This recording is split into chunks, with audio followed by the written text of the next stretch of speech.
Esse é o Mapa Mental, um caminho sem volta. Guilherme Cardoso aqui para a segunda temporada. E se você não assistiu a primeira, pesquisa aí no canal do Gamecast, assista e se prepara para essa segunda temporada que tá top demais. Hoje eu vou conversar sobre neurobiologia, neurociência, com uma mega, super especialista. Saca só, Daniele Gurgel atua no mercado financeiro desde 2000, dos anos 2000, é a criadora do Neurotrading Experience, professora do IBMEC, trader e analista profissional, ou seja, ela não só fala sobre neurociência, neurobiologia, mas ela boleta, é skin in the game. Também é formada em Biologia pela USP São Paulo, com especialização em Neurociências e Comportamento pela Faculdade de Medicina da USP. Sua área de estudo compreende a neurobiologia da tomada de decisão. Daniele integrou duas áreas aparentemente distintas, biologia e mercado financeiro, com o objetivo de oferecer uma perspectiva inovadora para aqueles que querem compreender o comportamento humano no que diz respeito à tomada de decisão e autogestão. A gente vai falar sobre isso, bem como a ciência de maneira geral. E o seu propósito é claro: difundir o conhecimento científico produzido pelas neurociências entre os operadores do mercado financeiro, como traders, gestores e investidores. Dani, seja muito bem-vinda ao Mapa Mental. Muito obrigada, Gui. Uma honra estar aqui com você. Muito feliz de bater esse papo aí com a sua galera. Vamos acrescentar aí bastante conhecimento para eles hoje. Mas muito obrigada pelo convite. Eu tenho certeza absoluta, é uma honra. E olha só, Dani, eu estou disposto a me desconstruir. Tá? Eu tenho certeza que o papo vai ser muito incrível, tanto para mim como para quem está assistindo. O meu papel aqui é ser essa conexão entre quem nos assiste e a sua mente, a sua experiência aplicada na prática, na vida real. Vamos começar entendendo de onde que surgiu o mercado financeiro na tua vida? O mercado surgiu há muito tempo. Na verdade, eu tinha 17 anos, foi por influência de uma pessoa muito próxima de mim, que era um investidor na época, e que me levou a primeira vez para uma corretora e falou: olha, eu quero te ensinar. Ele é uma pessoa muito próxima, é uma pessoa muito próxima, inclusive até hoje. Posso considerá-lo meu mentor, sem dúvida. Ele era um analista, ele era um grafista, e naturalmente a minha primeira escola foi com análise gráfica.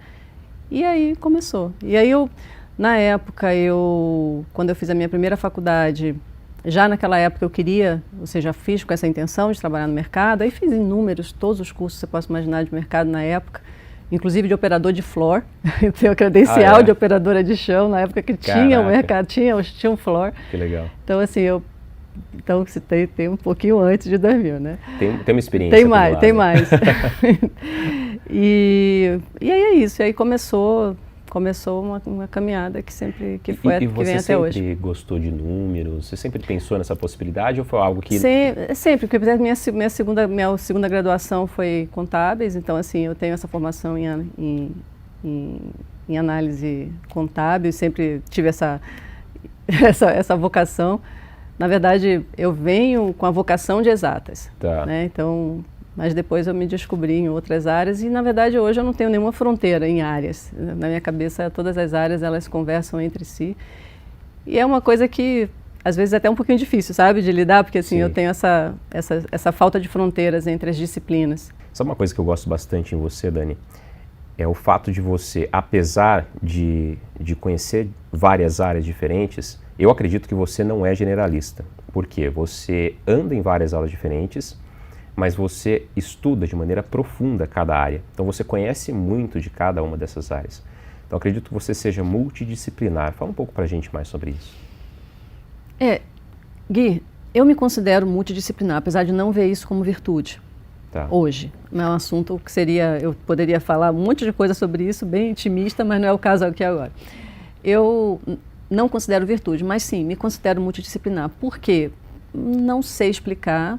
A origem disso é sempre uma curiosidade muito grande, uma curiosidade sempre muito fora do padrão sobre as coisas e uma vontade de esmiuçar. Então, isso é uma característica de personalidade. Não estou dizendo que essa característica é boa, não. Estou dizendo que é só uma característica de personalidade que, de alguma forma, claro, me fez me tornar isso que eu sou. também não quero dizer se isso que eu sou, se é bom ou se é ruim, não, sem nenhuma classificação. Mas eu acho que a origem disso realmente é uma curiosidade sempre muito grande e sempre sou muito animada para aprender coisa que às vezes elas não são aparentemente integram, immiscíveis, né? Mas para mim tudo se mistura, sabe? Para mim tudo é a mesma coisa. Na minha cabeça tudo é a mesma coisa. Então tem essa coisa. Mas eu considero que da onde surgiu?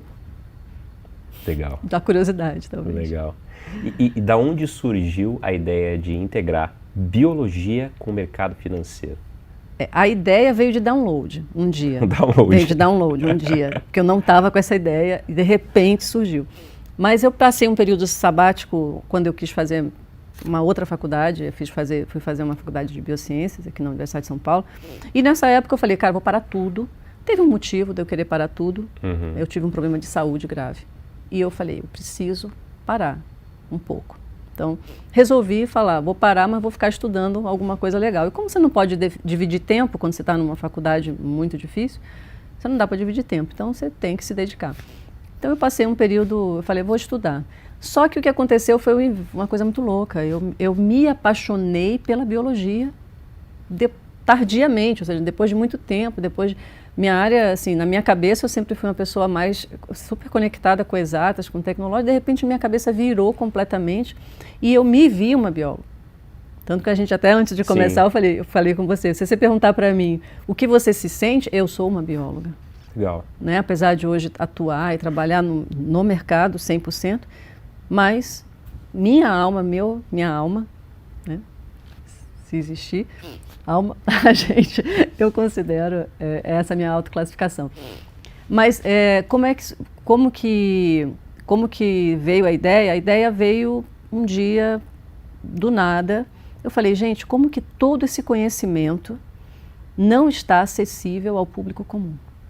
Tá. Numa linguagem que seja factível da pessoa compreender, por que isso não está acessível? Esse é o grande desafio, né? Exato. Traduzir para uma linguagem de fácil compreensão. Exato. E é por uma que coisa não tá... que eu gosto muito. Pois é, e esse é o meu... Você foi perguntar, Dani, o que você mais gosta de fazer? Eu gosto de ensinar, eu gosto de dar aula. É isso que eu gosto de fazer, muito. Sim. É o que eu faço com todo o meu amor. E aí eu falei, gente, mas as pessoas não têm acesso porque é difícil. Tá, mas como que a gente pega essa coisa difícil e transforma numa coisa fácil? Ou pelo menos palatável. Sim. E aí foi um outro desafio divertido, porque é muito divertido quando você fala, poxa, como é que eu vou transformar um negócio muito difícil numa coisa fácil? Né? E aí que vem a questão de você, o fato de você necessitar aprofundar. Se você não sabe explicar a sua teoria para uma criança de 8 anos, você não sabe a sua teoria. Perfeito. Ponto, final. Simples assim. Só que isso é um desafio intelectual extraordinário, muito legal. E aí eu percorri. Eu levei, por exemplo, para desenvolver o meu primeiro treinamento, quase 1 ano e meio escrevendo. 1 ano e meio entre desenvolvimento, entre modelar, enfim, 1 ano e meio full time alocado. Caraca. Full time, sentada, trabalhando 12 horas por dia. Que é o Neurotraining Experience. Que é o Neurotraining Experience, que foi um desafio que, cara, como que eu vou passar isso para uma pessoa que nunca viu e não tem a menor ideia do que é uma célula? Eu falei, que diversão, né? Eu falei, gente, como é que eu vou? Aí a coisa me deixava louca, eu ficava excitada, né? Eu falei, gente, que legal. O que é essencial passar, né? O que é essencial, como passar. E pior, como eu vou conduzir, contar a história do cérebro, do ponto de vista da tomada de decisão, como fazer essas conexões, como contar uma história sequencial que você não tem numa faculdade. Você assiste uma aula numa faculdade como a USP de neurobiologia, você vai ter uma aula boring, você vai sair de lá, se você for nerd, muito nerd, você até pode ter algumas insights, mas você sai de lá sem insights. Não tem aplicação prática, né? Não é só isso, é Pro a dia a forma dia. que não te inspira e não conecta com o quê? Com o que interessa para a pessoa, que é o quê? O comportamento. Perfeito. Tudo bem, se você é um biólogo que vai ficar estudando o receptor do neurônio, ou o neurotransmissor, ou a bioquímica do neurotransmissor, tudo bem, tudo é diversão. Mas a pessoa que está aqui, que está todo mundo, o dia a dia das pessoas, elas querem o quê? Cara, como eu posso melhorar? me melhorar, seja numa questão comportamental, também seja em saúde. Muitas vezes as pessoas vão para estudar um pouco mais, por quê? Porque tem uma coisa de saúde que interessa e ela quer aprofundar um pouquinho. Mas, e aí essa parte é muito divertida, para mim é muito divertida. Se eu pudesse só fazer isso, como pegar assim, assuntos e conectar os assuntos e fazer com que aquilo se torne inteligível. Sim. E o resultado é legal, porque assim, pela primeira vez, né, a primeira vez que eu dei uma aula de bio para operador, eu falei, gente, isso aqui é uma loucura. Eu falei, cara, como que pode essas pessoas estarem interessadas nisso? E eu fiquei, assim, até hoje, né, meus alunos, eles são super interessados. Tem aluno que fala assim, nossa, me apaixonei pelo assunto, agora eu acho que eu quero estudar isso. E eles estudam depois, eles mergulham, é muito legal ver isso, porque... Sei lá, eu acho que é a ciência, a difusão de uma ciência, da ciência para o público. É legal comum. ver o despertar, né, da consciência, do interesse da pessoa, de querer entender algo que está obscuro e que pode ajudar ela a dar o próximo passo. Sim, sim, e a gente está falando o tempo todo de ciência, Sim. todo de ciência, a gente não fala de nada que não seja, assim, eu não abro parênteses para falar do que não é estritamente publicado. Vez ou outra eu falo, uma licença poética aqui, eu posso até colocar alguma coisa, mas normalmente é tudo que foi publicado. Dani, comportamento, de onde vem o comportamento aos olhos da neurobiologia, da neurociência? Neurobiologia e neurociência é a mesma coisa, né? Sim, são sinônimos.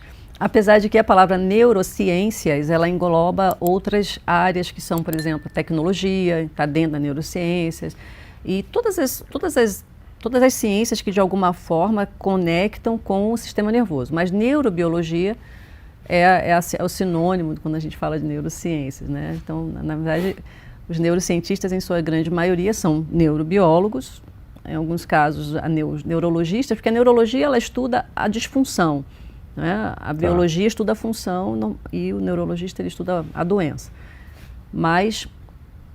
Legal, então a biologia estuda a função, da onde ela surge e a medicina ela foca na doença. Foca né? na doença. Foca na doença. No porquê da doença. Na disfunção. Perfeito. Na disfunção, perfeito. No tratamento, né? Legal. Mas então neurobiologia e neurociências a gente pode dizer que são sinônimos, sendo que neurociências engloba outras áreas que podem estar correlacionadas aí ao sistema nervoso. Perfeito. E por que o comportamento? Porque o comportamento é biológico. O comportamento humano, assim como de todos os animais, ele é resultado de interações celulares. Não importa que comportamento a gente esteja falando. Pode ser a contração da guelra de um molusco, ou a contração da sua pupila, se eu mandar, ou o dilatar da sua pupila agora, se eu mandar você fazer um cálculo rápido agora, Gui, quanto que é 27 vezes 46? Faz a conta aí rapidinho. Caraca. Faz aí rapidinho. 27 vezes 46. Seu coração, você sentiu um friozinho aqui? Sentiu um friozinho, seu coração aumentou a aceleração e sua pupila dilatou. Então... Porque não estava esperando a pergunta. Porque eu dei um esforço cognitivo. Uma criança, por exemplo, se ela está, um bebezinho, por exemplo, se você apresenta uma nova imagem para ela, você vai observar o quê? A pupila dele dilatar. Por quê? Porque o cérebro está dizendo, não, opa, isso aqui é novo, não conheço, preciso dar um zoom e classificar isso aqui. A pupilinha dele dilata, todo o sistema dele reage. Depois que ele entendeu aquilo, acabou. Você vai apresentar a mesma imagem, já não vai ter a mesma resposta. Então, tudo é comportamento. Um pensamento que veio na sua mente agora, uma dúvida, um pensamento, as correlações que você está tentando fazer aqui agora, elas são o quê? Interações celulares. Um pensamento é uma coisa que já está já está modelado dentro de você. Uhum. Ele só vem na hora que você tem um input, e esse input qual que é? Isso eu falando, ou uma coisa que você viu no ambiente, ou alguma coisa que você sentiu. Junto com esse input, você tem o processamento, e aí você tem o quê? Nós, mamíferos humanos, nós evoluímos e ganhamos essa capacidade de dar significado às coisas, e por nós termos ganho essa capacidade de dar significado às coisas, nosso cérebro ganhou essa atribuição, que nós nos tornamos capazes de quê? De falar. Falar não só porque a gente ganhou o aparato de fala, mas também nós conseguimos dar significados a símbolos. Um macaco, ele não faz a priori isso. Um macaco, um primata não humano, ele não vai fazer isso. Apesar até de já terem tentado fazer a linguagem de sinais e fizeram com um primata não humano, mas não se sabe se ele não vai na sequência. Um animal, um gorila, por exemplo, ele não vai chegar assim, olha, essa canequinha está aqui, ok, ele pode até identificar que isso é uma caneca por um símbolo, mas ele não sabe... ela está aqui porque o caçaca botou e antes ela foi produzida numa fábrica. Não tem essa sequência. Então, pelo fato de nós termos essa simbologia no cérebro, nós temos o quê? Toda uma rede que constrói essas associações e tudo está interligado a tudo. Nesse momento, quando você tem um input, automaticamente vem um pensamento. Não tem como não vir. O que é um pensamento? Um pensamento é o resultado de um processamento de neurônios relacionado à sua memória. Se um dia você ouviu uma história, na verdade, todos os pensamentos que a gente tem, um dia eles foram colocados. Sim. Um dia eles foram colocados. Por uma experiência que você viveu. Então, por exemplo, se você tem uma rede neural que sempre pensa de um jeito, por exemplo, você tem um tipo de pensamento recorrente. Me fala um seu. Um tipo de pensamento recorrente? Que eu sou responsável por manter a saúde e a estrutura da minha família. Ponto. Então, é um pensamento assim, você está sempre com isso aí. Então, todas as coisas que você faz, todo o seu comportamento, ele vai acessar essa rede sua, que tem essa premissa, para fazer o seguinte, cara, isso aqui está dentro ou está fora? Legal. E ele vai ter outros pensamentos associados. Então, por exemplo, pode ser que outros pensamentos que vão se conectando a isso que faz sentido. Agora, você também pode ter paradoxos. Você pode ter redes que tragam também informações paradoxais. Por exemplo, você pode ter uma rede sua que um dia você viu seu pai não cumprir essa obrigação. Perfeito. Ela vai estar ligada ali. Como é que uma rede se liga? Ou imagina assim um bebezinho que começou a aprender que pela primeira vez ele viu um gato. Ele nunca viu um gato na vida. E aí ele viu o gato pela primeira vez. Aí ele escaneou o gato, o cérebro classificou tudo aquilo ali de um jeito muito particular que valeria quase 3 horas falando, um mês falando. Eu sei que a conversa nossa aqui é uma conversa que se a gente quisesse, nós falaríamos durante dias. Né, sobre ela. Então a gente tem um grande desafio. Falar rápido, né? Mas Mas vamos no gato. O gato. Então assim, imagina um bebezinho que viu um gato. Então o gato ele viu a primeira vez. Aí na segunda vez ele viu um cachorro. Na hora que ele viu um cachorro não é parecido com um gato, ele tem pelo, tem 4 patas. O bebezinho olha e fala, isso é um gatinho, miau. Aí a mãe chega para ele e fala, não, isso não é um gatinho, isso é um cachorrinho. Eternamente a rede cachorrinho e gatinho ficam juntas. Tanto que se eu perguntar para você assim rapidamente, me cita aí nome de bicho, vai vir logo. Se você falar gato, vai vir cachorro. E se um dia... Porque aprendeu dessa forma. Porque você disparou junto. Um dia você vamos imaginar na formação disso aí, que é uma coisa básica de classificação, uma coisa muito simples. Um dia você falou assim, pensei no gato, vi um cachorro e pensei no gato, simultaneamente. Eu conectei. Não é assim que a galera que estuda memória treina você para treinar memória, fazendo novas associações? Por quê? Porque você vai conectando novas redes. Então, as redes elas são formadas por inputs multissensoriais, mas não só externos, mas também pelos inputs nossos, pelo aquilo que a gente pensa concomitantemente. Então, aí é que reside o perigo da forma de pensar. Perfeito. O pessoal que fala muito de treinamento costuma dizer assim, vamos nos preocupar com as crenças limitantes ou valor. Eu odeio não uso esse termo, porque eu acho que esse termo ele confunde. Depois a gente pode falar sobre isso. Mas quando... Eu também não uso, tá? Não uso esse termo também. Eu acho que ele confunde mais do que ele clareia, porque ele facilita... A gente pode até aproveitar esse gancho e falar sobre isso. Porque toda crença é uma crença. Né? Todo pensamento é um pensamento. Entendeu? E tudo vai te limitar dependendo do que... Não importa. E muitas vezes a pessoa... Depois a gente vai fazer... Dani, vamos lá. O pensamento é uma percepção? Não, o pensamento é uma memória. Uma memória... Uma memória semântica. Tá. Mas o pensamento, ele tem correlação direta com o comportamento. Sim, total. Ele Perfeito. vem junto. Você tem um input do ambiente ou interno, então, e aí você tem o quê? Um disparo de uma ação. Um input interno ou externo. Ou externo, tá. Mas você tem um disparo de um comportamento. O comportamento pode ser o quê? Uma emoção que você sentiu, pode ser uma ação, pode ser um pensamento só. Que certo. É um output. Então, vamos trazer isso para o trade.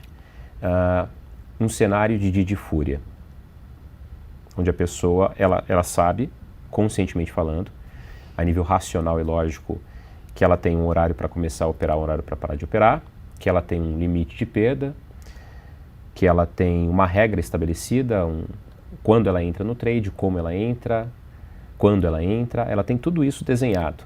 Está ali, na planilha de Excel, no papel que aceita tudo. Porém, na hora do vamos ver, por algum motivo, ela acaba que passando do ponto, descumprindo com esse combinado e acaba tendo famigerado dia de fúria.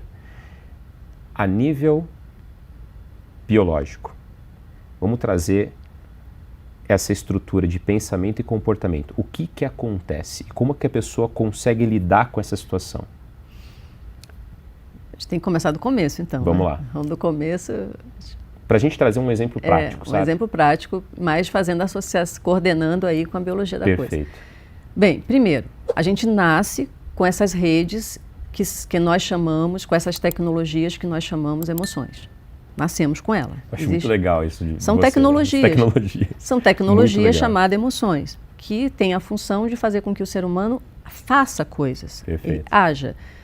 Uma coisa que é importante a pessoa ter em mente, que emoção, ela está acontecendo o tempo todo. Só uma fração, a gente tem a sensação de que a emoção ela só está acontecendo quando a gente sente ela muito forte. Não, ela está acontecendo o tempo todo. Então, nós nascemos com essas redes que já de default, né, já vem de fábrica, com o quê? Com reações pré-programadas. Se você tirar o brinquedo de uma criança, ela vai chorar de raiva, não vai? Perfeito. Tira um negócio de um cachorro e vai ver se ele não vai ter raiva também. Ele tem. Então, aí vem uma outra pergunta. Ok, parece então que nós nascemos com comportamentos pré-determinados? Sim, nós nascemos com comportamentos pré-determinados. Muitos deles. E nós nascemos com pensamento, formas de pensar também pré-determinadas. Por quê? Porque a natureza um dia fez assim. Imagina um macaquinho lá atrás, há milhões de anos atrás, que ele já estava atravessando a floresta pela primeira vez. Tá. E aí um dia ele atravessou a floresta e ele não sentia medo da floresta nenhum, ele morreu. Tá. Morreu e a linhagem dele desapareceu. Agora um exemplo bizarro, gente, os biólogos me perdoem que eu estou pegando aqui fazendo uma viagem escalafobética aqui. Mas vamos lá. E aí o outro macaquinho que teve medo, que sentiu e falou, não, pensou não, porque ele não pensava ainda, mas ele reagiu com medo e não avançou, ele viveu. A linhagem dele seguiu. O medo da imprevisibilidade, o medo, seja lá do que foi, persistiu e é passado transgeracionalmente. Por que é passado transgeracionalmente? Isso é uma novidade também da ciência, que antigamente se achava o seguinte, mas espera aí, como é que se herda um comportamento? Se herda um comportamento porque a cada momento que nós estamos vivendo, nós estamos alterando o nosso genoma.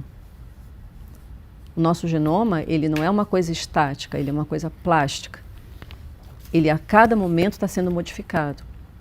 E se sabe também que quando você vai produzir, quando o nosso genoma vai produzir um óvulo ou um espermatozoide seu, existe todo um processo de zeragem disso aí. Tá. Mas um tanto fica e vai. Então, mas existe uma herança, o termo correto não é genético, é epigenético. Existe uma herança epigenética. Que vai em linhagens à frente e que, se o comportamento foi aprendido, aquilo vai persistir. Então, nós nascemos com medo do imprevisível, medo de perder, medo de fracassar, medo do julgamento. Esses medos, eles emergem de forma muito fácil porque eles já vieram com a gente. Imagina você, nós somos organismos sociais. Então, isso significa que mais ou menos desde 2 milhões de anos, nossas linhagens antigas, elas já eram primatas que viviam em bando e já eram, inclusive, monogâmicos. Então, você imagina o que significa para um organismo social ele sair do social, morrer. Significa morrer. Uma formiga, se você tirar ela da colônia, ela vai morrer. Uma abelha também e o humano também. E a nossa mente, né, o nosso cérebro trabalha de todas as maneiras para evitar com que esse tipo de coisa aconteça, com que a morte aconteça. A máquina ela é feita para fazer você ficar vivo, custe o que custar. Então, tudo se relaciona com isso. Perfeito. Então, no final, tudo significa sobreviver. Ela quer te manter vivo o tempo todo, não importa como. Perfeito. Tá? Não importa o mecanismo que ela utilize para isso. Não. Então, a gente falou o seguinte, então, nós temos pensamentos, formas de pensar que são herdadas, e não só isso, as formas de processar as informações também são herdadas, porque existe uma arquitetura do cérebro. Ele tem uma arquitetura X.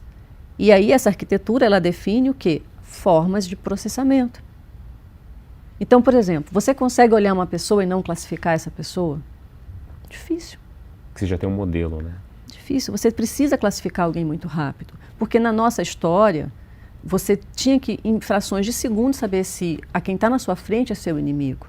Então, a gente tem uma maquinaria absurda neural que é treinada para isso. Muito bom. Eu sou capaz, um cérebro, mesmo que eu conscientemente não esteja tendo a consciência do que está acontecendo, ele está processando cada micromovimento seu.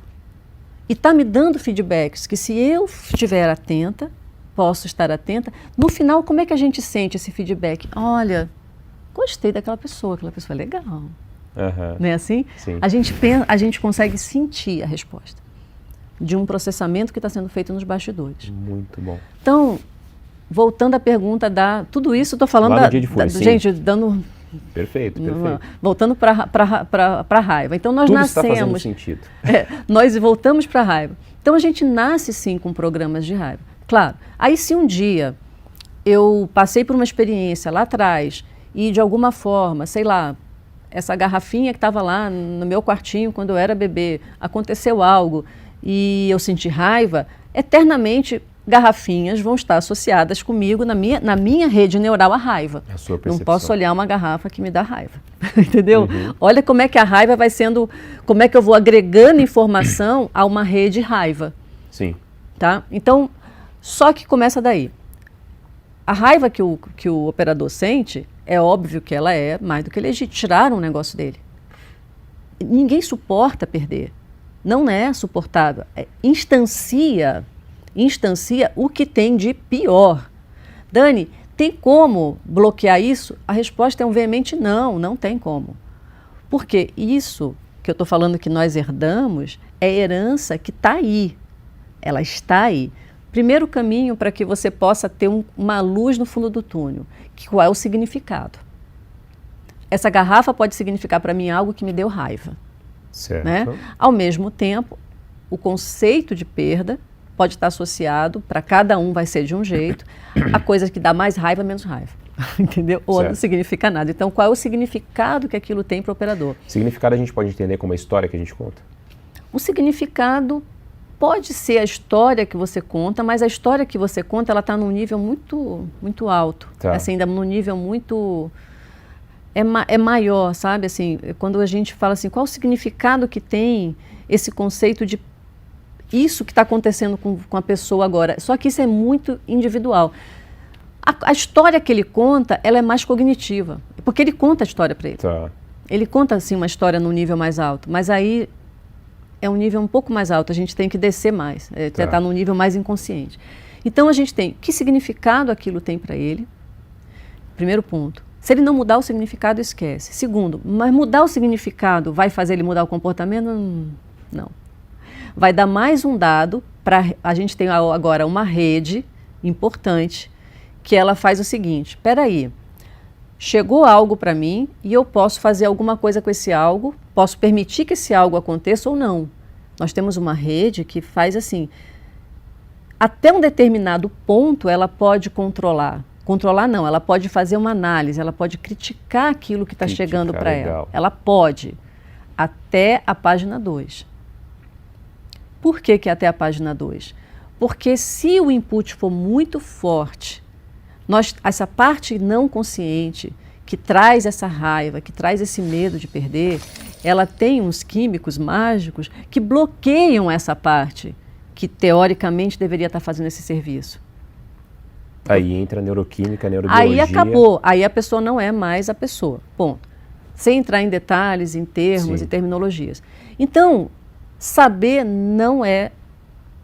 só não funciona. O que a pessoa tem que ter? Então, eu tenho hoje, imagine que você tem hoje uma rede de raiva associada. Então, eu tenho primeiro que entender, o significado daquilo, de alguma forma, tem que mudar. Para uns mudam, para outros não. Mas existe uma coisa primordial. Não vai mudar, Gui, se a pessoa não pode perder de jeito nenhum. Se a pessoa está com prejuízo lá de R$500 mil acumulado e todo é o dinheiro da vida dela, acabou. Não existe possibilidade, gente. Ela não vai ter como mudar, porque cada centavo que ela perder vai significar muito para ela. Então aqui a gente tem que botar um parênteses e dizer o seguinte, estamos falando de situações normais da vida de um operador. Que não gere o risco da ruína, né? Que ele não está em ruína e que ele está lá no dia a dia, no cotidiano dele. Está no cotidiano dele, operando, fazendo o dever de casa dele. Então, nesse caso, nesse cenário, essa pessoa também vai estar sob essa jurisdição dessa força bruta. Tá. Como que a gente tem que mexer nessa força bruta? Só através de outra força bruta. Então, o que são essas forças históricas que a gente tem na nossa cabeça? A gente tem forças muito brutas que vêm ancestral e nós temos outras. Eu tenho que abraçar uma outra, que também seja ancestral e que tenha que estar comigo. Então, é como se assim, vamos chamar isso de viés de comportamento. Então, um viés ancestral de comportamento, a gente só manipula ele com outro, que seja tão forte quanto. Só que você entende que isso é quase que se nós estivéssemos assim, fazendo uma teia dentro da gente, ou seja, eu estou fazendo uma matemática absurda dentro da cabeça para que uma nova estrutura saia. E isso requer treinamento, Gui. Sim. E o treinamento mental é uma coisa que não é hábito. As pessoas pensam que, como a gente pensa o tempo todo, o cérebro produz pensamento o tempo todo, na verdade, nem se sabe por quê, existe uma rede específica, né? Hoje se conhece, existe uma rede muito específica que ela fica gerando esse pensamento. Tanto que se você parar aqui e ficar divagando, vai vir um monte de pensamento, não é isso? Sim. Existe uma rede que faz essa maluquice.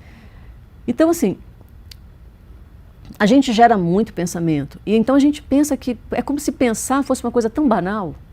Pensar é tão idiota, uma coisa assim, pô, o tempo todo eu estou pensando. E é como se pensar fosse uma coisa assim inofensiva. Não é. Pensar não é inofensivo. Nenhum pensamento é inocente.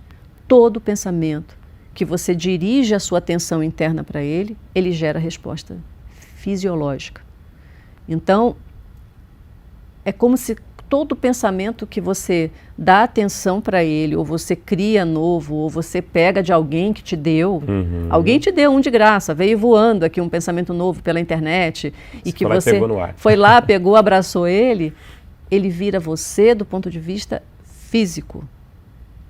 E ele vai ser usado nessa malha neural, ele vai ser usado nessa malha ponderativa. Se a gente tivesse aqui um slide para colocar um modelo de uma rede neural não generativa das antigas, ela é bem didática para mostrar esse tipo de...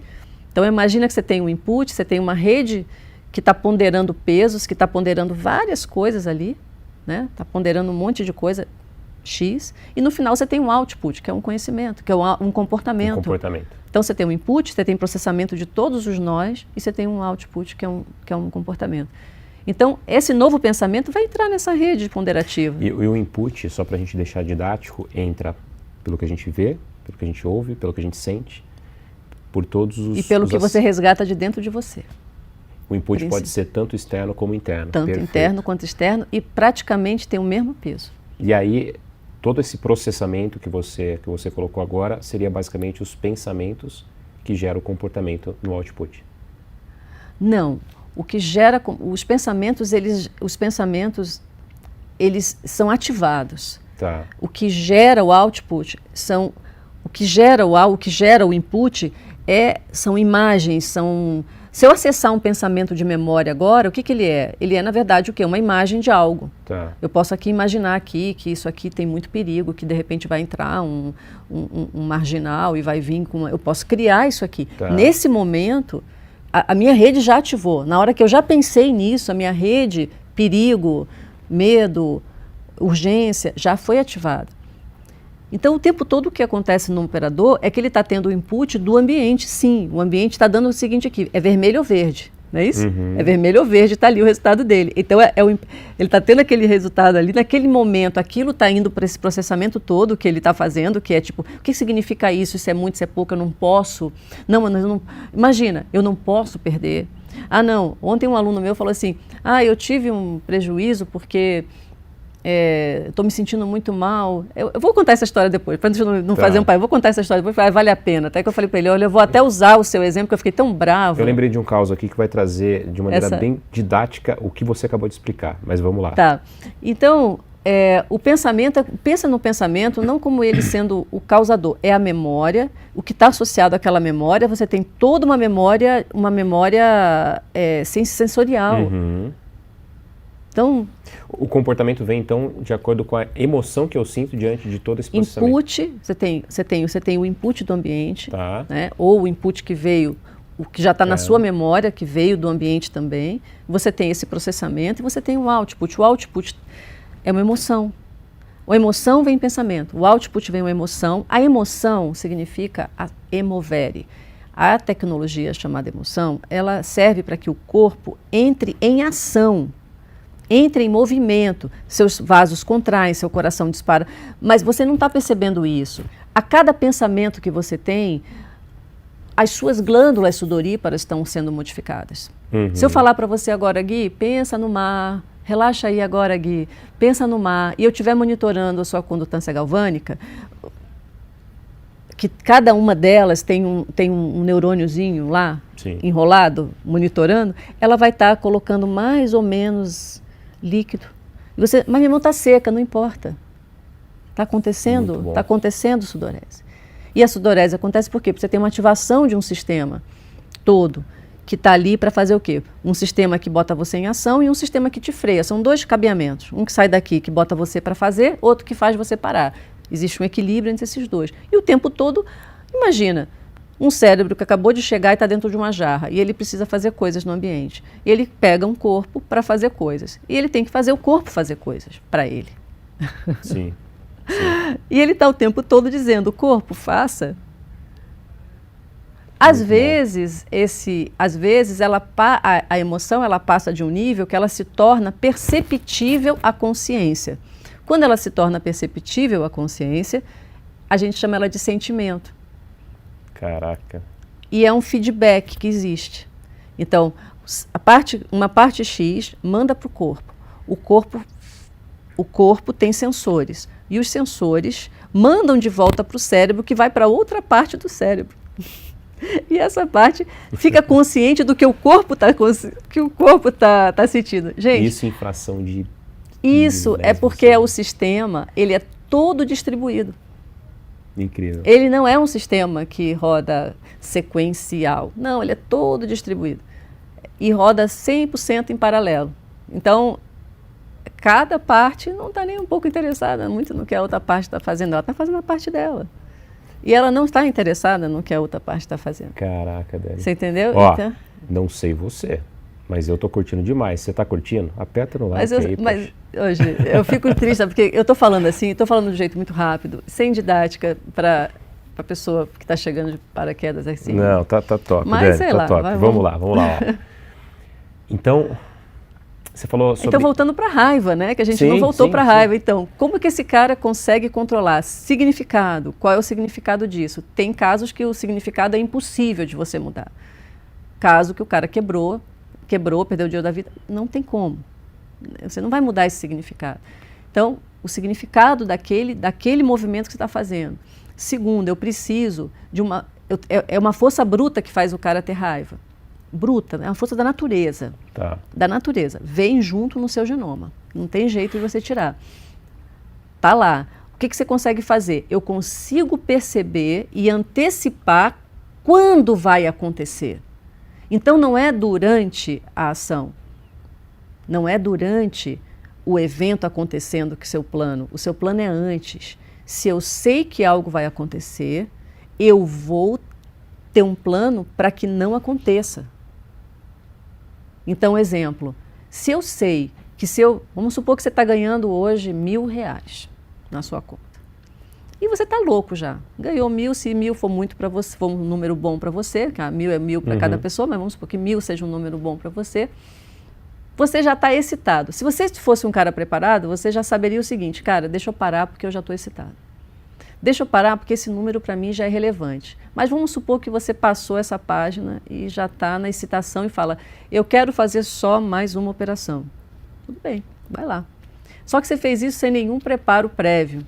Primeiro que você não poderia nem fazer, mas se você fez sem nenhum preparo prévio do tipo, realmente eu estou disposto a fazer uma aposta de quanto nesse trade agora? Eu tenho 1.000, eu vou apostar quanto nesse trade que eu estou querendo ver se eu consigo mais 300. Quanto que eu estou disposto a apostar? Você viu que eu estou usando a palavra aposta?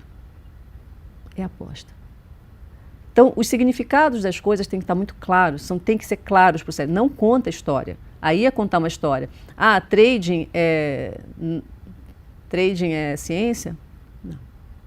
Ciência é como você lida com a sua cabeça no trade, mas com o trade em si não é ciência. Pô, Dani, mas você está falando que então os estudos... Mas você também não vai conseguir tradar jogando dado. Então, continue estudando análise gráfica, fluxo, seja lá o que você quiser. Você não vai conseguir, porque o cérebro não vai permitir que você faça isso. Então, continue sua vida.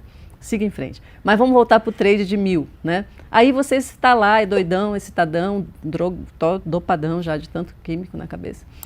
Aí você chega e fala, ok, vou fazer mais um trade aqui. Aí nesse trade você perde 300. Só que antes você não fez nenhum preparo, você não falou nada para você. Você simplesmente falou, vou tradear porque eu vou ganhar, porque hoje é meu dia de sorte. Não analisou nenhuma possibilidade diferente da que seja ganhar. E não fez o seu acordo prévio. Acordo prévio. Você não fez seu acordo prévio. Perfeito. Aí você perdeu 300, acabou.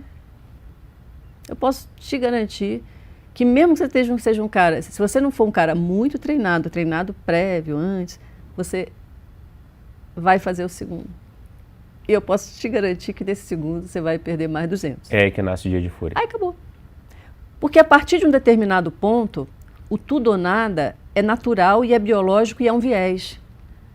A perda certa ela é tão aversiva que ela faz a pessoa, o sistema, assumir mais risco. E isso não é só em primata humano. Isso é primata não humano também faz isso. Por que a natureza fez isso com a pessoa? Tipo assim, se eu estou numa situação, se você está numa situação de tudo ou nada, imagina que você está lá sendo perseguido por qualquer coisa e você está na iminência de ser morto. Você concorda que você é capaz, nesse momento, de se jogar de um precipício dentro de um mar, um precipício que talvez você nem conseguisse, né? Você não sabe se tem profundidade, mas você se joga, você faz. E existem químicos que fazem isso. O cérebro fala, você vai fazer. Porque é a sua última chance. Então, o tudo ou nada é biológico. Então, você vai para o tudo ou nada. O fato de ser biológico significa que ele é totalmente impossível de você mexer? Não. Só que para você mexer, você tem que construir uma rede antes. Uma rede que te dê tanto medo disso acontecer que ela te paralise. Ela tem que te paralisar. Você tem que ter muito medo disso aí. Então, assim, se você previamente você já sabe que se você perder 20%, 30%, quiçá para uns é só 5%, você vai ficar louco, então você não faça. Aí, como é que eu faço para não fazer? Aí você tem que treinar antes. Você tem que treinar antes. Muito bom. Na mesa de operações. Pense na mesa, gente, assim, como se fosse... A mesa é o campeonato, ela não é o treino. O atleta, ele treina na academia. Quando ele vai para o campeonato, ele vai para um campeonato. Uhum. As pessoas confundem isso. Por que confunde? Porque o treinamento mental não é uma coisa usual. Por que a gente volta para o pensamento? Porque é banal pensar. Ninguém está acostumado a dizer, cara, eu vou botar minha cabeça exatamente aonde eu quero. eu vou fazer exatamente aquilo que eu quero que ela faça. Mas a força é bruta, muito bruta para eu conseguir não fazer, mas eu vou fazer. É aquele cara que quer fazer uma dieta e ele fala, aparece um sorvete na frente dele, ele não vai conseguir controlar. Se ele não treinar, ele não vai controlar. Se ele tiver informação do tipo, vamos supor que ele seja um cara ligado, vamos voltar para a dieta, vamos supor que ele seja uma pessoa ligada em conhecer um pouco das comidas. E se ele tiver a ciência, por exemplo, do que é feito aquele sorvete, e aquilo fizer sentido para ele, pode ser que seja um inibitório. Tá. Exemplo. Não aguento suportar o sorvete, mas o sorvete, se eu fizer uma engenharia reversa dele aqui, poxa, tem aqui um corante feito de carmim, que na verdade é um insetinho, tem uma gordura aqui bizarra, aqui, totalmente hidrogenada, que meu organismo não vai responder nada, tem um açúcar aqui que eu não tenho menor, meu corpo na hora que... Imagina a pessoa fazendo toda essa análise científica, pode ser que aí, nesse momento, ela fale assim, é verdade, não vale a pena tomar esse negócio.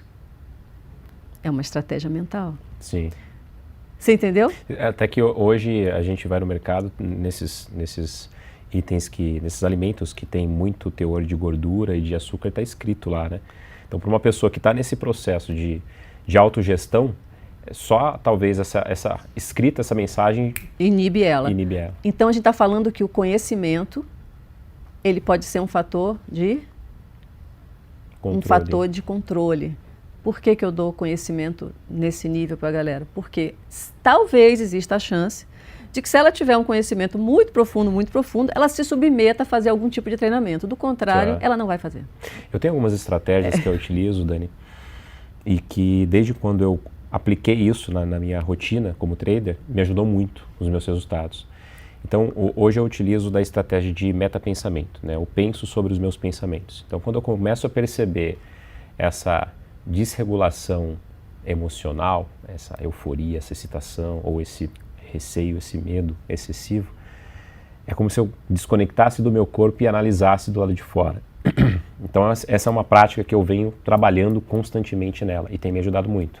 Além disso, eu tenho algumas premissas que me ajudam a lidar com o trading de forma profissional. Então, tem algumas frases. Não é mágica, é método. Sem gestão não existe multiplicação. O mercado age, a gente reage. E isso me faz estar consciente para a atividade de trading. Mesmo assim, eu costumo dizer que, por mais experiência que você tenha, né, por mais que você tenha 10, 20, 30, 40, 50 anos de experiência, se você abrir a brecha, a M pode acontecer. Sim. Né? É exatamente isso. Existe um limiar. Existe um limiar. Até um determinado ponto a pessoa consegue controlar. Passou daquele ponto, não. Então, ela tem que saber disso. Eu conheço o limiar, eu sei que meu limiar vai acontecer. Então, eu tenho um plano antes e aí eu executo esse plano para não permitir que esse limiar aconteça. Mas o que você falou sobre o seu treinamento, eu acho muito legal. Por quê? Acho que mais uns 7 anos atrás, uma publicação muito legal. Tem várias publicações sobre isso, não é? Nesse sentido. Mas tem uma muito especial, onde os caras colocaram o pessoal num scanner, que fica olhando os cérebros funcionando em tempo real. Chama ressonância magnética funcional. E aí, o que eles observaram? Em situações onde as regiões que são muito ativadas com a raiva ou o medo estavam acontecendo, só o fato do indivíduo classificar o que ele estava sentindo, só o fato dele classificar, a atividade nessa região já atenuava. Ou seja, você pensou, cara, eu estou com raiva. Mas estou com raiva por quê? Não, eu estou sentindo raiva agora. Tá, mas essa raiva... Só o fato de você fazer essa reflexão interna, ou essa análise do que você está pensando, do que você está sentindo no corpo ou pensando, já atenuou as regiões que foram ativadas automaticamente, que são as regiões relacionadas a medo e raiva. Não é errado, gente, falar, quando eu falo regiões, porque assim, cada vez se sabe mais que essa coisa de departamentalização do cérebro é uma coisa totalmente estranha. né? Já se tentou muito ficar achando, né, partezinha, mas o cérebro não tem essa... Tá não é tudo dessa, junto e misturado. É tudo muito junto, misturado. Se uma parte falha, a outra vai fazer a mesma coisa. Tem tudo uma... Mas para ser mais didática... Mas existem partes que são muito conhecidas. Partes que são realmente muito conhecidas, que se você extrair ou se a pessoa tiver uma doença nela, a resposta comportamental é explícita. Então, por exemplo, as regiões que processam o medo, uma das regiões que processa o medo que é muito forte, se a pessoa tem uma doença que ela, por exemplo, degenera, a pessoa não tem medo de nada. A pessoa pode estar lá, o assaltante está lá dizendo, vou te matar, ela tem consciência, sabe o que significa a morte, porém ela não vai experienciar no corpo a sensação do medo. Ela não vai ter a sensação física do medo. Ela vai saber cognitivamente, mas não vai sentir. Então, por isso que se sabe, né, algumas patologias, alguns pacientes, eles infelizmente, o infortúnio desses pacientes foram responsáveis pela evolução de muitas áreas dentro da ciência, principalmente na relacionada à memória. Então, também se tem áreas muito conhecidas, específicas de memória, que se você, remover de uma pessoa, jamais ela vai fazer novas memórias. Então, se sabe que se conhece em parte. Mas a via de regra, o pensamento global que você tem que ter hoje da arquitetura do cérebro é um sistema onde esse conceito de partes é teórico. Muito bom. Voltando um pouquinho, quando a gente conversou sobre a questão dos inputs, outputs, né, inputs externos, outputs, eu comentei até que tinha um caso de um aluno que seria um exemplo factível para tudo que você trouxe para a gente. Inclusive, ele participou do Gamecast aqui, o Adriano. É um ex-caminhoneiro que virou trader profissional hoje, né, vive dos resultados que faz no trading. E chegou num determinado momento que ele começou a fazer um resultado financeiro no quarto da casa dele, no computador, que superava o que ele fazia com a empresa de mudança que ele tinha familiar, junto com a esposa, com a família. E aí ele começou a se auto-sabotar, né? Ele não aceitou aquele resultado. Até que ele desenvolveu depressão. Aí, conversando com ele, nesse processo de recuperação, né, inclusive ele utilizou da atividade física também nesse processo de recuperação, foi uma forma dele lidar com a situação. Ele fazia caminhadas assim longas e era o momento dele pensar sobre a vida, conversar com ele mesmo e liberação de endorfina e tudo mais, né, que a gente sabe que tem um poder efetivo nessas questões físicas também, né. Ele teve um lapso de consciência que ele lembrou de um pensamento que ele aprendeu ao longo da vida, aprendeu com os pais, que é tudo que vem fácil, vai fácil. E esse tudo que vem fácil, vai fácil, quando veio para ele teve, sabe aquele momento de eureka? Ele falou, não, peraí, não é assim que funciona. Não é tudo que vem fácil, vai fácil. Eu mereço esse resultado. Eu mereço estar na minha casa e fazendo, estou me preparando, estou estudando para isso. E a partir daquele momento ele começou a mudar totalmente os resultados e hoje é um cara que vive de trading, é um cara que, se existe a classificação consistente, ele é um cara que é consistente. Eu não uso o termo consistente. Não, excelente, né? Você viu, mas agora um cara com um nível de autoobservação muito alto, você usou lá na sua frase que você gosta de fazer o meta-pensamento. O termo meta significa depois. Então, na ciência se chama metacognição. Então, é um termo muito usado dentro da psicologia cognitiva comportamental, que é você pensar sobre o que você está pensando. E agora não é recente esse tipo de coisa, não é recente não. Os budistas, há 2000 anos atrás, já estavam interessados nesse assunto. Então, eles, como tinham muito interesse em dominar o cérebro, né, o budismo, eles não usaram esse termo, mas eles criaram um treinamento para justamente você aprender a observar o pensamento. Então, o nome dessa tecnologia que eles inventaram lá há 2000 anos chama meditação. Meditação. Então, mas é fundamental. A metacognição é talvez um dos maiores e melhores atributos e fundamental. Se você não tiver a capacidade super desenvolvida de ter metacognição, pensar sobre o que você está pensando, não tem como você operar. Daniela, você está sendo muito radical. Tô. Tem como. Se a pessoa é totalmente incapaz de perceber os processos internos. Se ela não é capaz, se ela não está disposta a treinar isso, a mergulhar nisso, trading é uma atividade mental. Se ela não está disposta a fazer isso, ela é inapta a sentar numa mesa de operação para operar. Simples assim. Muito bom. Muito bom. Vamos falar sobre a correlação que a atividade de trading tem com o esporte de alta performance. Você acredita que o trader ele é um atleta de alta performance ou é até mais intenso que o esporte de alta performance? É um sonoro sim a resposta. Até porque eu uso muito essa correlação, aliás, o tempo todo. Inclusive, no meu treinamento, eu uso o tempo todo a analogia com o esporte, não só porque a correlação é 1 para 1.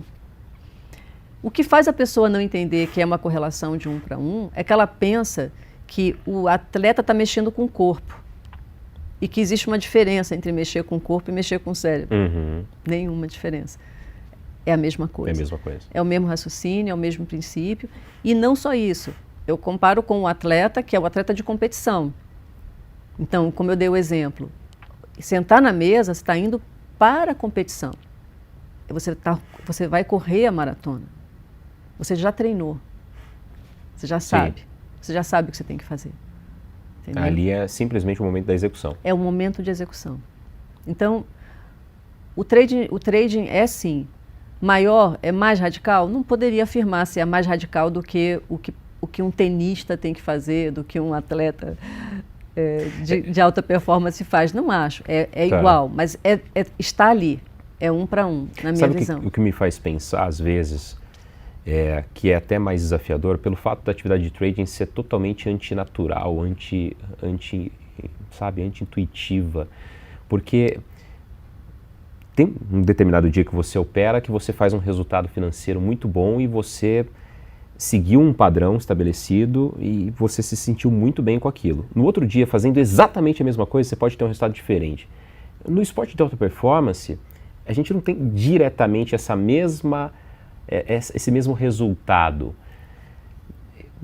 Você consegue entender o nível de complexidade que eu estou trazendo? O que vai acontecer? Ele treinou do mesmo jeito, Tá. ele vai fazer o treino do mesmo jeito. Em sistemas imprevisíveis, como é o caso do trading, o trading não é probabilístico. Não é probabilístico, ele é imprevisível. Então, um sistema imprevisível acontece exatamente isso. Você faz um dia uma coisa, dá certo, faz no outro dia, dá errado. A mesma coisa. Entende? Certo. Então, isso confunde. Por quê? Porque nunca o cérebro aprende.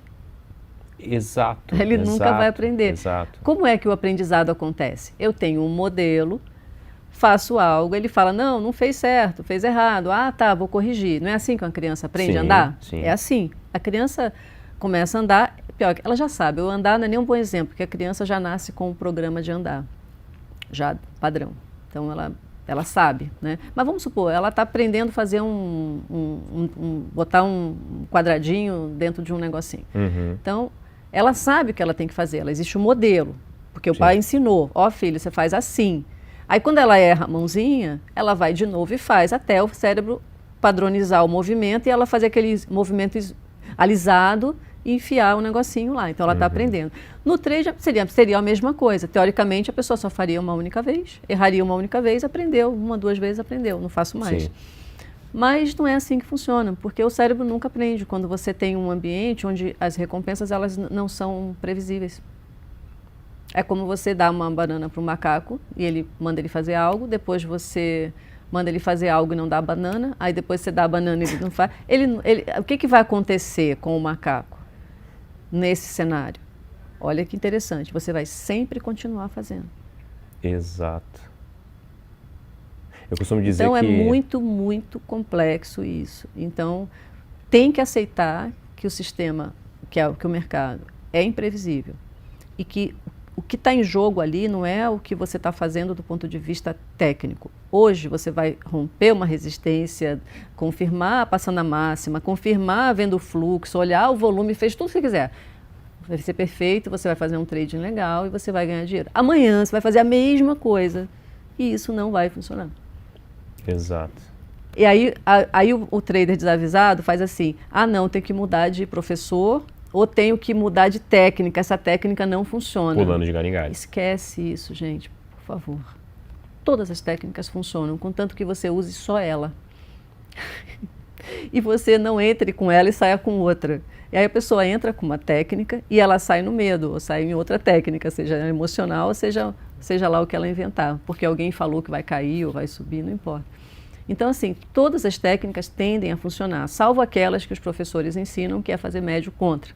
Alguns professores ensinam a pessoa a ir comprando, se der errado, compra mais, se der errado, compra mais. Infinitamente. Infinitamente. Se você tiver dinheiro infinito, você pode fazer isso, né? Um dia, quem sabe, pode dar certo. Mas eu posso te garantir que o dia que não der certo, você vai pegar todo o seu dinheiro e entregar para quem comprou de você ou para quem vendeu de você. Essa pessoa vai ficar bem feliz, ou essas pessoas. Então, eu aconselho vocês, se por acaso vocês um dia viram alguém fazer isso e acharam legal, vocês vão ter que agora fazer um trabalho interno para desmemorizar isso. Ou criar um medo tão forte disso que paralise sua mão quando você for pensar em fazer. Porque se você fizer, eu posso te garantir, é rota de colisão. Ah, Dani, mas eu já fiz isso 1, 2, 3 vezes e funcionou. Sim, porque o sistema é dessa forma, ele é aleatório. Vai funcionar 1, 2, 3 e não vai funcionar. Mas quando der errado, ele é... Então, essa é a mensagem. Fulminante. Essa é a mensagem que eu vou dizer. E você vai ter vontade de fazer isso. Sabe por que você vai ter vontade? Primeiro, que você já fez um dia, se você já fez. Segundo. E deu certo. E deu certo. Segundo, que quando você está numa situação de medo absoluto, você está dominado pelo aquele medo, você entende que você vai ter vontade de arriscar mais. Você vai ter um impulso de arriscar mais. E isso está no seu programa interno. Você vai arriscar. Então, sabendo disso, você tem que fazer isso, você tem que se programar antes. E qual é o programa que você tem que colocar em você? Você tem que saber exatamente, você tem que saber sair, desligar, baixar a tampa do seu notebook, tirar da tomada o seu computador. Entender que mercado não é para você ficar o dia inteiro operando.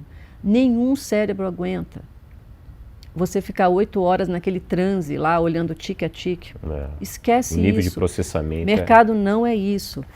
As pessoas vão para o mercado com uma principal fala, quero ser livre, e elas querem que o mercado faça com que elas ajam como se elas estivessem lá como cumprindo horário.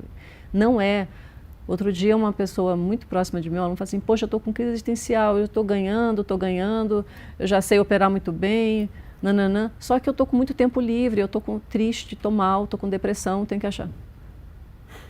Gente, é para isso que vocês operam. Tem que achar o que fazer além do trading. Faça o que você quiser, vai estudar, Exato. Vai ser feliz, vai viajar, vai gastar seu dinheiro, entendeu? É isso aí. Mas, pelo amor de Deus, saiam de frente da tela.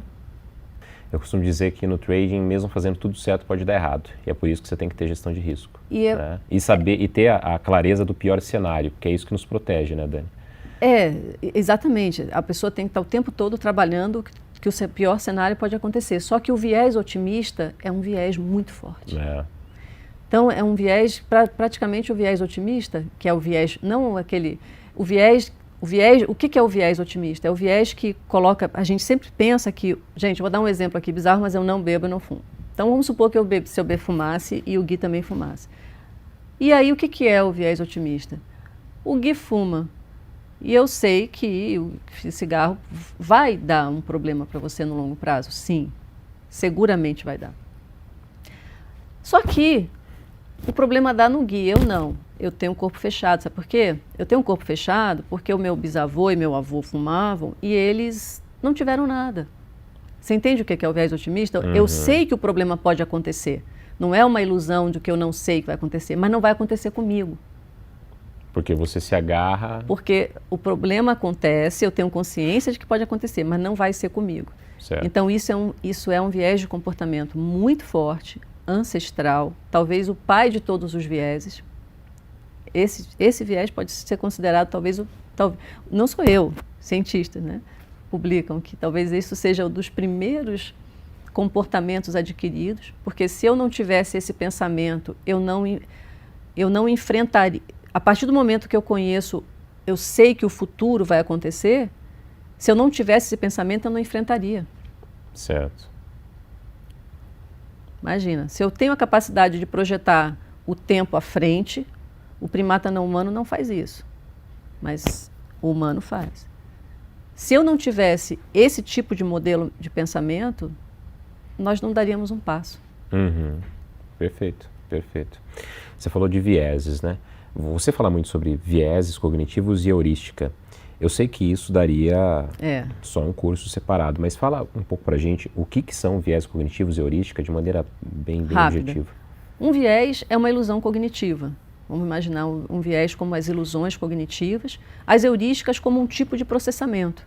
Então, como eu tenho que processar rápido as coisas, por exemplo, eu tenho que classificar. Então, você consegue, voltando para o exemplo da classificação, eu consigo, por exemplo, olhar uma pessoa vamos supor, vestida de um determinado jeito e não classificar ela dentro do meu escopo de pessoas que agem dessa forma e eu não classificar? Imagine o viés como uma ilusão cognitiva, assim como qualquer tipo de ilusão. As pessoas usam as pessoas gostam assim de falar, o viés é um erro sistemático. Não é erro. Não tem erro, gente. Nós não somos irracionais. Essa palavra, ela é errada. Nós não somos irracionais. Não existe como você tirar todos esses vieses. Eles têm função. E se você tira esses comportamentos adquiridos, essas formas de pensar e processar e agir pré-definidas, vai dar pau em outras áreas. Mas pode ser que para o trading ela não seja funcional. Pode levar a algum tipo de erro em alguma situação, sim, mas não significa que o fato de levar a um erro, significa que nós somos irracionais. O termo irracional é errado. E detalhe, nós não temos só vieses que nós trazemos da nossa linhagem, nós temos vieses que nós produzimos o tempo todo. Nós temos o viés da família, nós temos o viés da etnia, nós temos o viés da religião, nós temos vários vieses. Nós construímos essas formas de ser, de pensar Mas uma heurística pense, simplifique ela na sua cabeça como um tipo de processamento rápido. Tá. Processamento. Então, Seria quando eu tenho que atalho? classificar... Um atalho da mente, do cérebro? Podemos chamar de atalho, mas quando você fala assim, poxa, eu tenho que classificar muito rapidamente aqui um grupo de pessoas. Eu vou olhar para essas pessoas, mesmo que você queira, você não vai conseguir classificar baseado em aparência, baseado em determinados estereótipos. E isso é um viés. Isso leva a pessoa a um erro. Um cara pode olhar para você e dizer, não, uma pessoa que está usando uma camisa preta de manga e uma calça cinza, assim, não se classificaria para estar atuando nesse negócio aqui que ele está, vamos supor, entendeu? Isso pode levar a um erro de análise. Tá. Mas não tem correlação direta com o hábito, com a construção do hábito? Não, tudo que você dirige sua atenção interna, com recorrência, você cria um hábito. Sim. Eu posso tentar criar um hábito e dizer o seguinte, não, eu isolo sua aparência. Estou treinada para não ver sua aparência. Mas em uma determinada circunstância X, se eu não estiver atenta, eu vou olhar a aparência da pessoa e vou criar um julgamento em cima da aparência da pessoa, do estereótipo. A aparência que eu digo é do estereótipo. Então, tudo que nós pensamos recorrentemente gera o quê? Uma highway dentro do nosso cérebro. Ele gera uma via... Um caminho. E aí, naturalmente, esse caminho, do ponto de vista final, ele se configura e se caracteriza como se fosse um comportamento adquirido, um hábito. Perfeito. Então, mas nós somos, assim, basicamente, hábito. Tudo que nós fazemos, basicamente, são assim, desde escovar o dente de manhã, a forma de pensar. E isso é que é ruim. É como se, tipo, vai passando o tempo, se nós não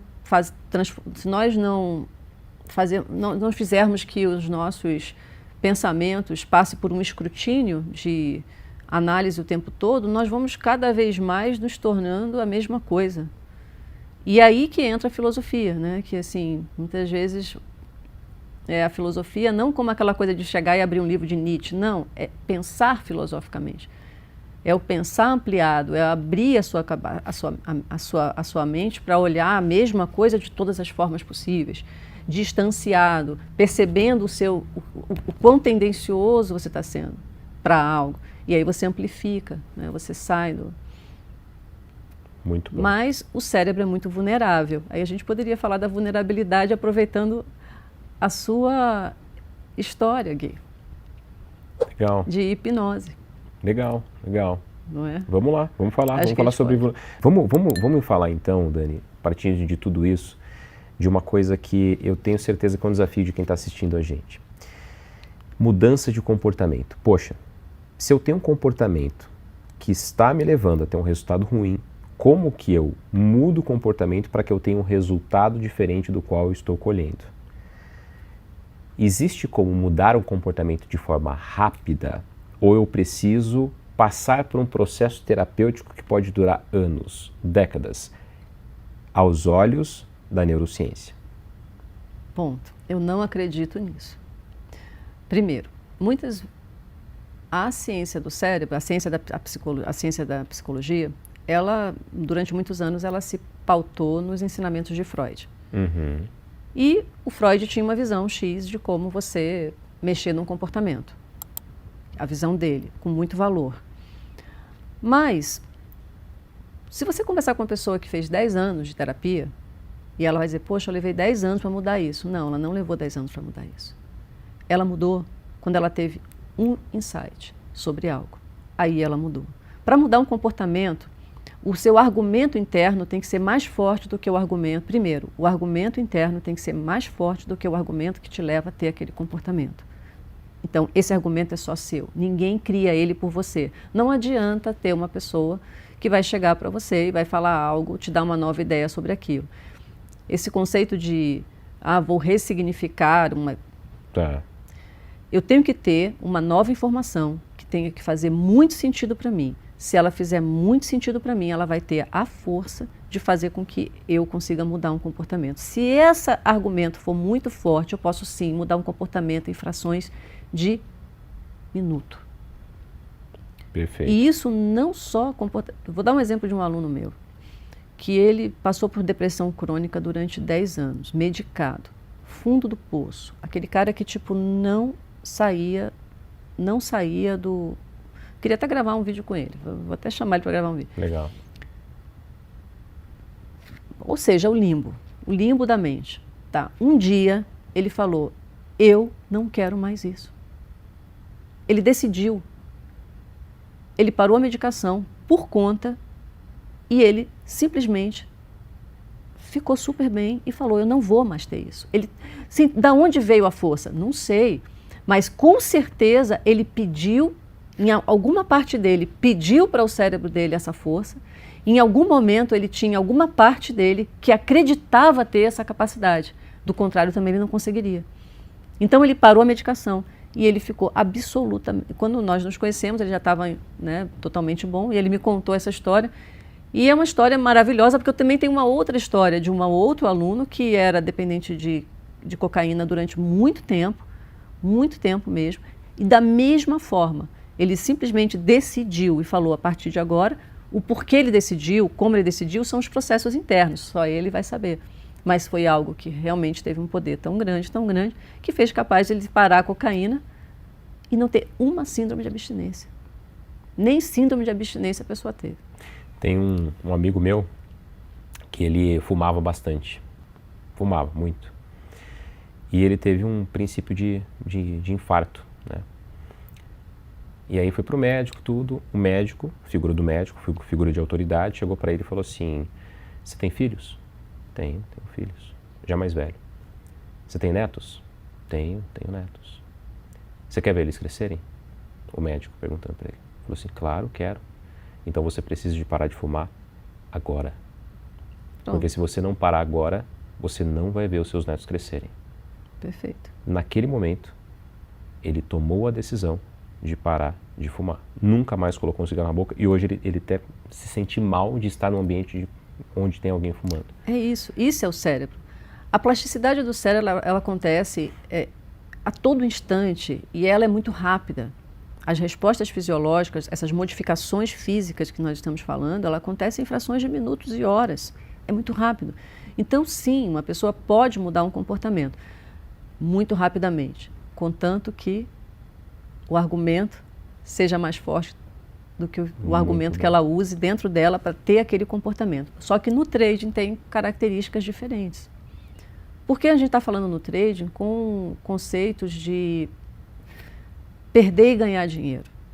Então aí mexe com outras vias, né? Então são vias diferentes. Mas Por exemplo, se o operador tiver plena convicção e a certeza de que ele pode quebrar se ele fizer determinada coisa, se aquilo para ele fizer muito, muito sentido, ele aceitar essa ideia, sim, ele pode congelar. Tanto que vários alunos meus falam assim, Dani, acabou,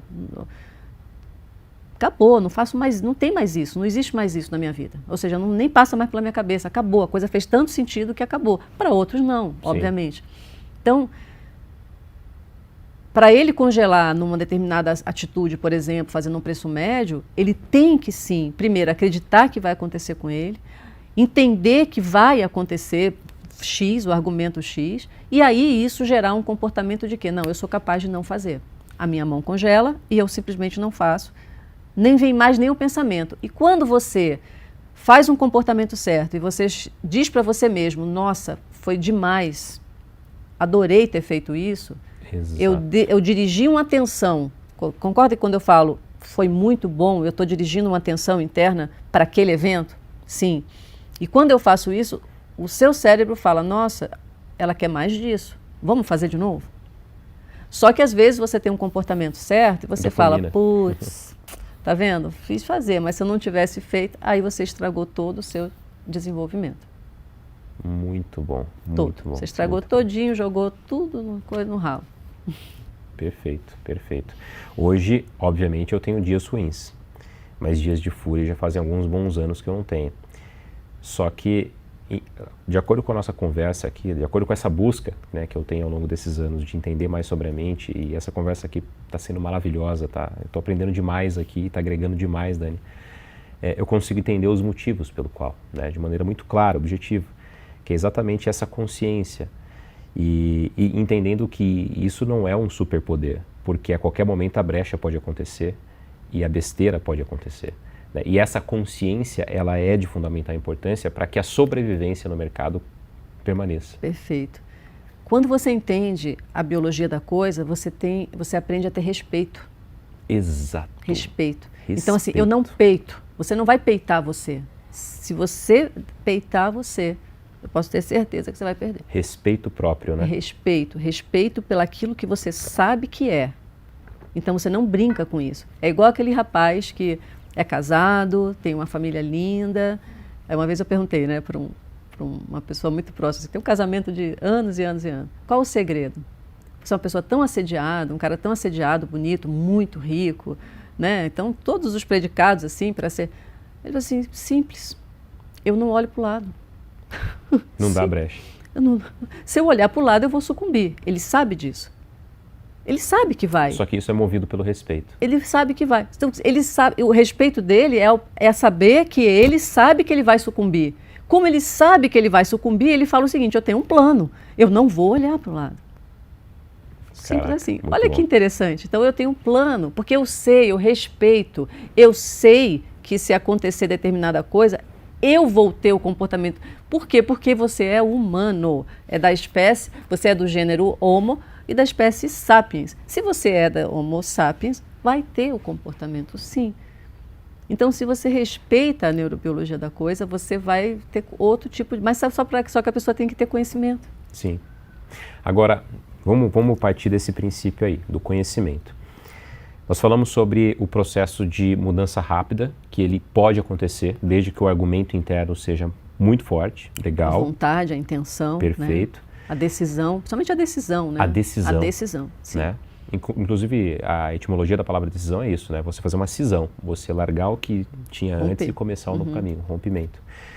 Mas existe aquela pessoa que passa anos fazendo terapia e ela consegue falar sobre tudo que ela sente, que ela pensa sobre ela, mas mesmo assim ela não consegue ter um resultado diferente. E ela demora muito tempo para chegar a esse ponto. Por que isso, né? Porque quando eu acesso um bloco de memória, vou lá e vejo, poxa, tá vendo, quando eu era pequenininha, o meu pai, a minha mãe fazia assim comigo. Ah, mas veja bem, mas eles não sabiam o que eles faziam, não. Eles eram crianças também como eu. Tenho um ótimo pensamento, né? Mas eu estou sempre pensando nisso. Eu estou sempre fazendo o quê quando eu estou fazendo isso? Eu estou indo naquela rede e recosturando ela. Tá. Eu estou o tempo todo refazendo aquela rede, aquele nó. Se eu estou o tempo todo refazendo aquele nó, eu posso até trazer novas informações para aquele loco de memória. Eu posso até trazer coisas interessantes, do tipo, olha, eles não sabiam o que faziam. Mas a imagem, a memória, é do pai e da mãe maltratando. E o que representa isso também está lá. Então eu estou revisando o tempo todo o problema, eu estou revisando o tempo todo o problema. Então eu não tenho que revisar, eu tenho que sobrescrever o problema. Como é que eu sobrescrevo um problema? Já que quando a gente tem um problema, nós nos tornamos incapazes de ver as evidências do ambiente que trazem novidades contraditórias àquilo. Não temos a capacidade. Quando você tem um modelo mental, o seu cérebro vai fazer você só ver aquilo. E ele vai deletar as coisas que são diferentes daquilo, para fazer com que o seu mundo que você esteja experienciando seja exatamente aquele mundo que você definiu que é para você. Então, essa é uma característica. O algoritmo das redes sociais fazem isso. O algoritmo é assim, faz dessa forma também. Então, você não vai ser capaz. Aí você precisa, às vezes, de ajuda de alguém, ou você vai ter a sua própria força, para que você comece a capturar evidências contrárias. Porque, com certeza, aquilo que você passou e aquilo que você acha que você é, etc., é uma viagem no tempo. Com certeza, você teve N experiências que são contraditórias àquilo e que você nem prestou atenção. Ou você deletou, você deu um novo significado para aquilo, falou que aquilo não era aquilo, mas se você esmiuçar, você vai conseguir ver. E aí, quando você faz isso, o que você está fazendo? Você está sobrescrevendo aquela informação passada. E hoje em dia, a visão atualizada das terapias, elas partem de outros pressupostos, que são justamente os pressupostos que se ancoram, que são pavimentados em cima dos achados da neurobiologia. E que é o quê? É isso. Se eu não quero uma memória, eu não tenho que reforçar essa memória. Eu tenho que criar uma nova. Ah, mas eu sou incapaz de criar uma nova porque meu cérebro está bloqueado, não vê a nova. Tudo bem, você vai procurar uma ajuda de alguém para fazer isso. Não tem problema. Mas é uma forma diferente de ver. Esmiuçar o problema... Ah, mas eu tenho que esmiuçar o problema para ressignificar. Não, esse conceito de ressignificação é uma aula à parte. É um nome errado para uma coisa diferente, entendeu? Então, quando você ressignificar, não é contar uma nova história. Ponto. Só para deixar um parênteses aqui, que o assunto ia ser longo. Legal. Não é contar uma nova história. Cognitiva. Mas... perfeito. Tipo assim, gostei dessa história que você... Não. Tá. Não é isso. Não é nesse nível de... Não é nesse nível consciencial. Superficialidade. Não. Perfeito. É quando realmente alguma coisa constrói uma nova coisa dentro de você, aí sim, aquilo deixa de existir. Perfeito. Mas para isso você tem que ter... O cérebro, ele está aí para fazer o que você quer. Você só precisa saber como falar com ele. Perfeito. Mas o primeiro passo é você não pode permitir e achar que você pode pensar qualquer coisa. Vamos falar sobre consistência? Vamos. Qual a sua visão com relação à palavra consistência, a ser consistente? Então, tudo tem que ter significados fortes. Então, nós somos um cérebro que adquiriu essa capacidade onde tudo tem significado. Então, os significados são importantes. Eu não gosto de significados ambíguos. Por quê? Porque é ambíguo. Tá. Então, o cara é consistente em quê? Consistência, para mim, também me lembra pudim. Então, consistência me lembra pudim. O cara é consistente também na perda. Ele é consistente na perda. Pode ser consistente tanto na perda como no... Então, todo mundo é consistente. É uma palavra que ela é inconsistente. É uma palavra que não tem significado nenhum. E o cara, às vezes, usa, ou a mulher usa esse termo, porque ela não está confortável com usar o termo seguinte: não, eu quero ser um trader rico. Eu quero ser um trader ganhador. Eu quero ser um trader que ganhe dinheiro, superavitário. Não, a pessoa tem desconforto de falar isso. Eu quero ganhar... Ontem, um aluno falou para mim assim: mas veja bem, é que o trading para mim também é uma coisa cognitiva, porque eu aprendi. Eu falei: cara, eu vou usar esse seu exemplo numa aula. Por favor, até manda uma mensagem para mim, porque eu quero memorizar isso aqui que eu vou usar, e estou usando agora o exemplo. Não, trade não é para cognição, para você ficar mais introspectivo. Trade não é para nada. Trade só tem uma única finalidade: ganhar dinheiro.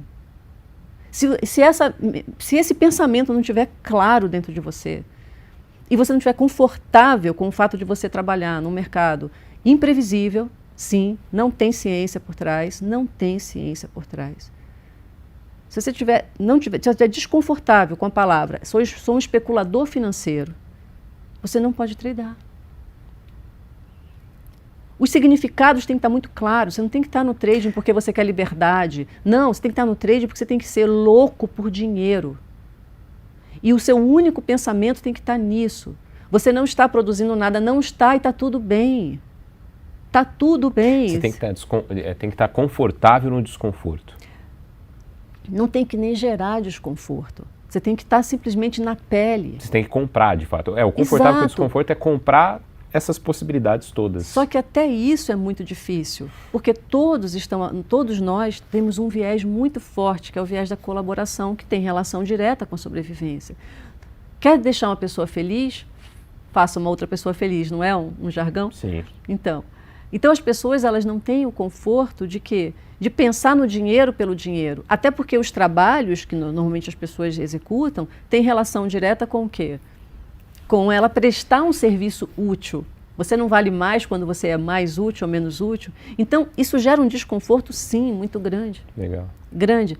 Mas deixa isso do lado, porque se você quer ser um operador, você só tem que pensar em dinheiro. E o dinheiro, sim, é seu melhor amigo. Dani, mas que frase pesada. Onde é que fica a espiritualidade? Deixa a espiritualidade no lugar dela. Se você quer ser um operador, a sua mente tem que estar nisso. Dani, mas isso é pecado, então você não pode ser um operador. Uou! Não é pecado. Não é pecado. Então, se existe um Deus, ele quer você prosperando no que você quiser fazer. Isso é fato. No que você quiser fazer. Só não pode você ficar contando historinhas para você. Ah, eu gosto de operar porque eu quero ter liberdade na minha vida. Ah, eu quero ir para o mercado financeiro porque sei lá o quê. E a sua mente não está 100% voltada pensando em dinheiro. O dinheiro é, sim, o seu melhor amigo. Muito bom, muito bom. Dani. É muito forte essa frase, né? Uma vez eu falei eu imprimi uma camiseta. Ah, é? O dinheiro é o meu melhor amigo, né? Para os alunos. Porque é muito... E aí eu mostrei para alguns amigos, assim, não, Daniele, que loucura, como é que você fala uma coisa dessa? É uma blasfêmia. Eu falei, não tem blasfêmia nisso. Não tem nada de errado, porque é ele que vai estar com você no último dia da sua vida. É ele que vai comprar a felicidade da sua família, sim. É ele que vai comprar a sua saúde. É ele que vai comprar tudo para você. O problema não é o dinheiro, é como as pessoas lidam com ele, né? É o uso dele, é o bom uso, o mau uso. É esse que é o problema maior. Não, o problema... Dinheiro em si, né? O dinheiro não é... Não. O que as pessoas às vezes confundem é que assim, parece que o dinheiro deixa a pessoa cega. Mas não é o dinheiro que deixa a pessoa cega. Isso também daria uma outra live separada, né? Porque aí, inclusive eu dou uma aula sobre isso. Não é o dinheiro que gera... não é o dinheiro que em si, é qualquer coisa que a pessoa persiga. Sim. E aí tem toda também uma maquinaria biológica, uma explicação, toda uma biologia por trás disso.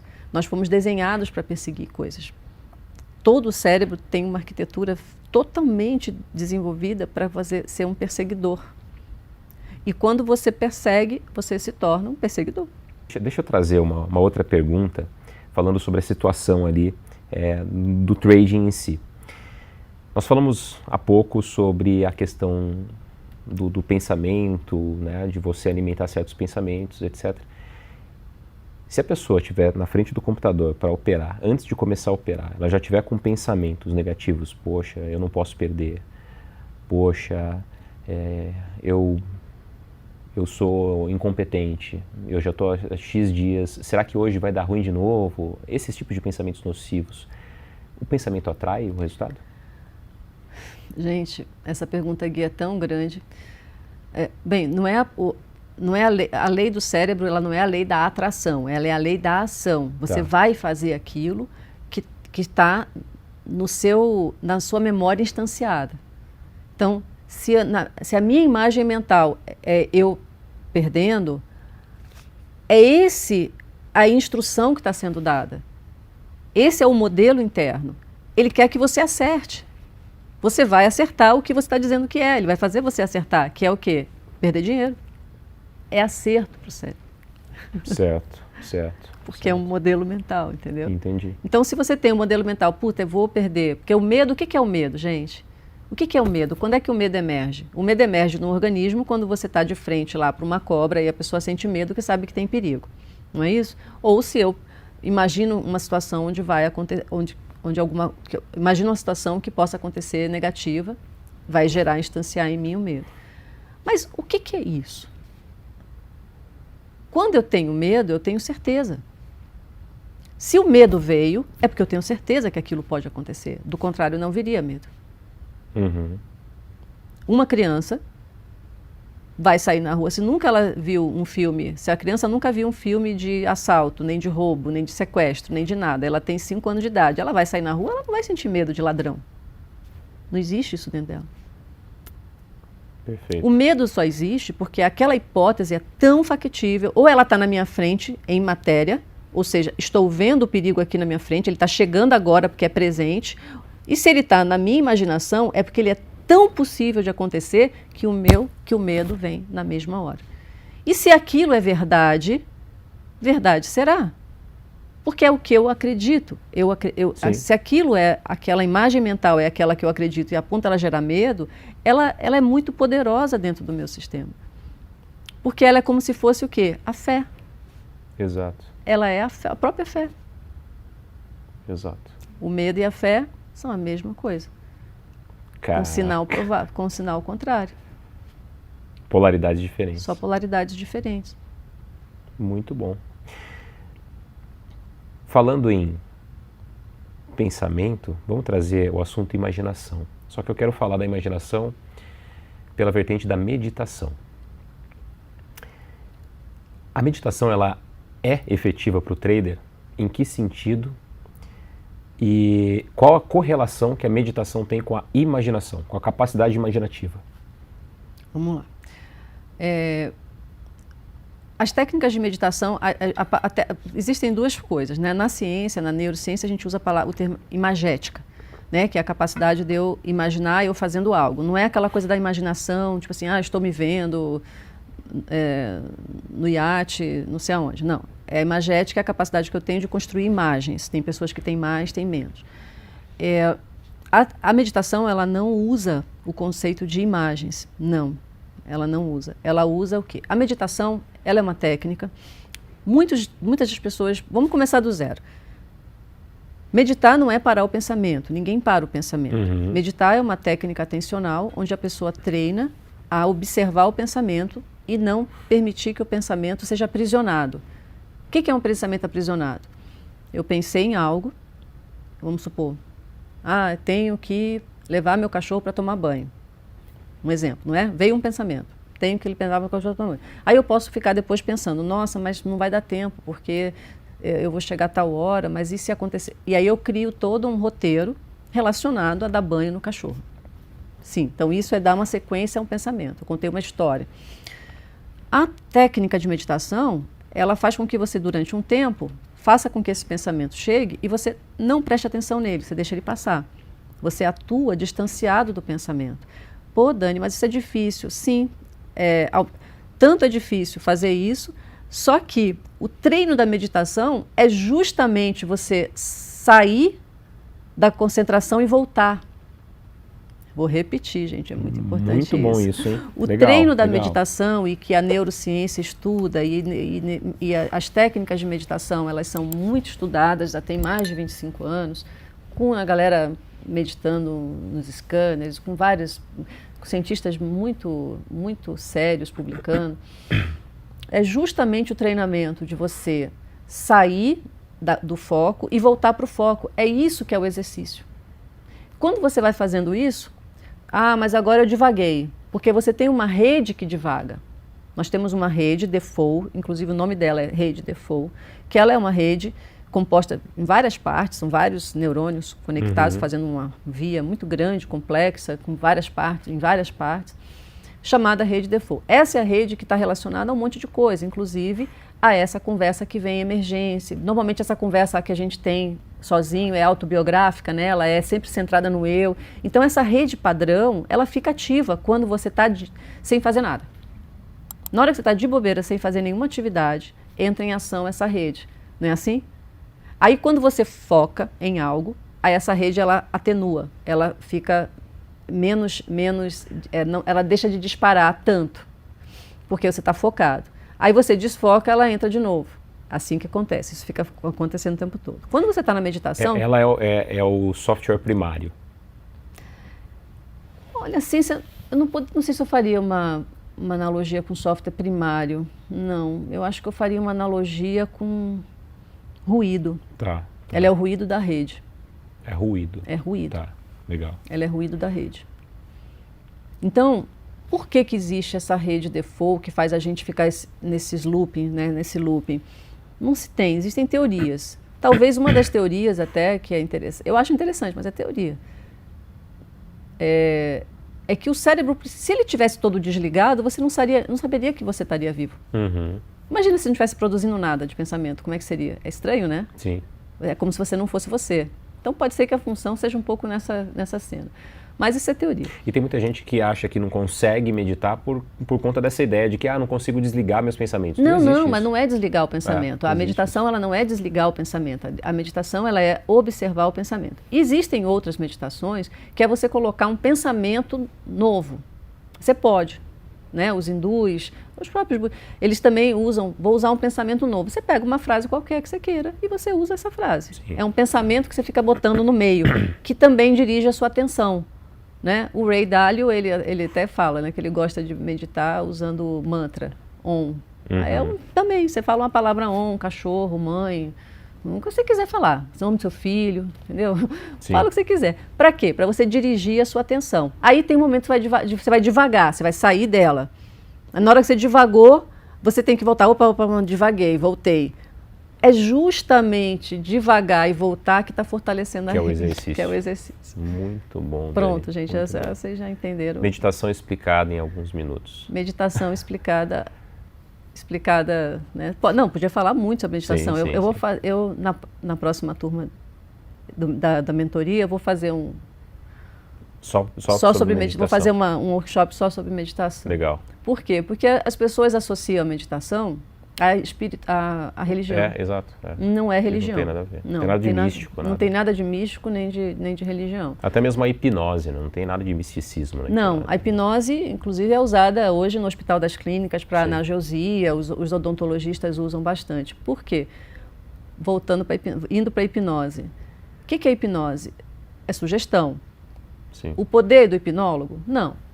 O hipnólogo ele não tem poder nenhum sobre você. Você dá permissão para ele, porque você está querendo que alguém fale para você algo. Só que na hora que você acredita e ouve aquilo, o seu cérebro aceita tudo que ele ouve. Gente, isso é muito sério. O cérebro é uma máquina mais vulnerável que existe. Assim, se você estiver despreparado, o que chegar entra, e o que chegar vai ter efeito. Até mesmo coisas tão radicais quanto alguém chegar para você e você dizer, não, eu aceito a hipnose, eu quero ser hipnotizado, e uma pessoa, um hipnotista chegar para você e dizer, olha, você vai sentir o gosto diferente dessa comida. E a pessoa vai sentir, porque o cérebro, ele cria a experiência. Se ele aceita a experiência. Se ele aceita a experiência, e você pode fazer isso com você mesmo. Exato. Quantas pessoas se auto-modificam apenas se sugestionando?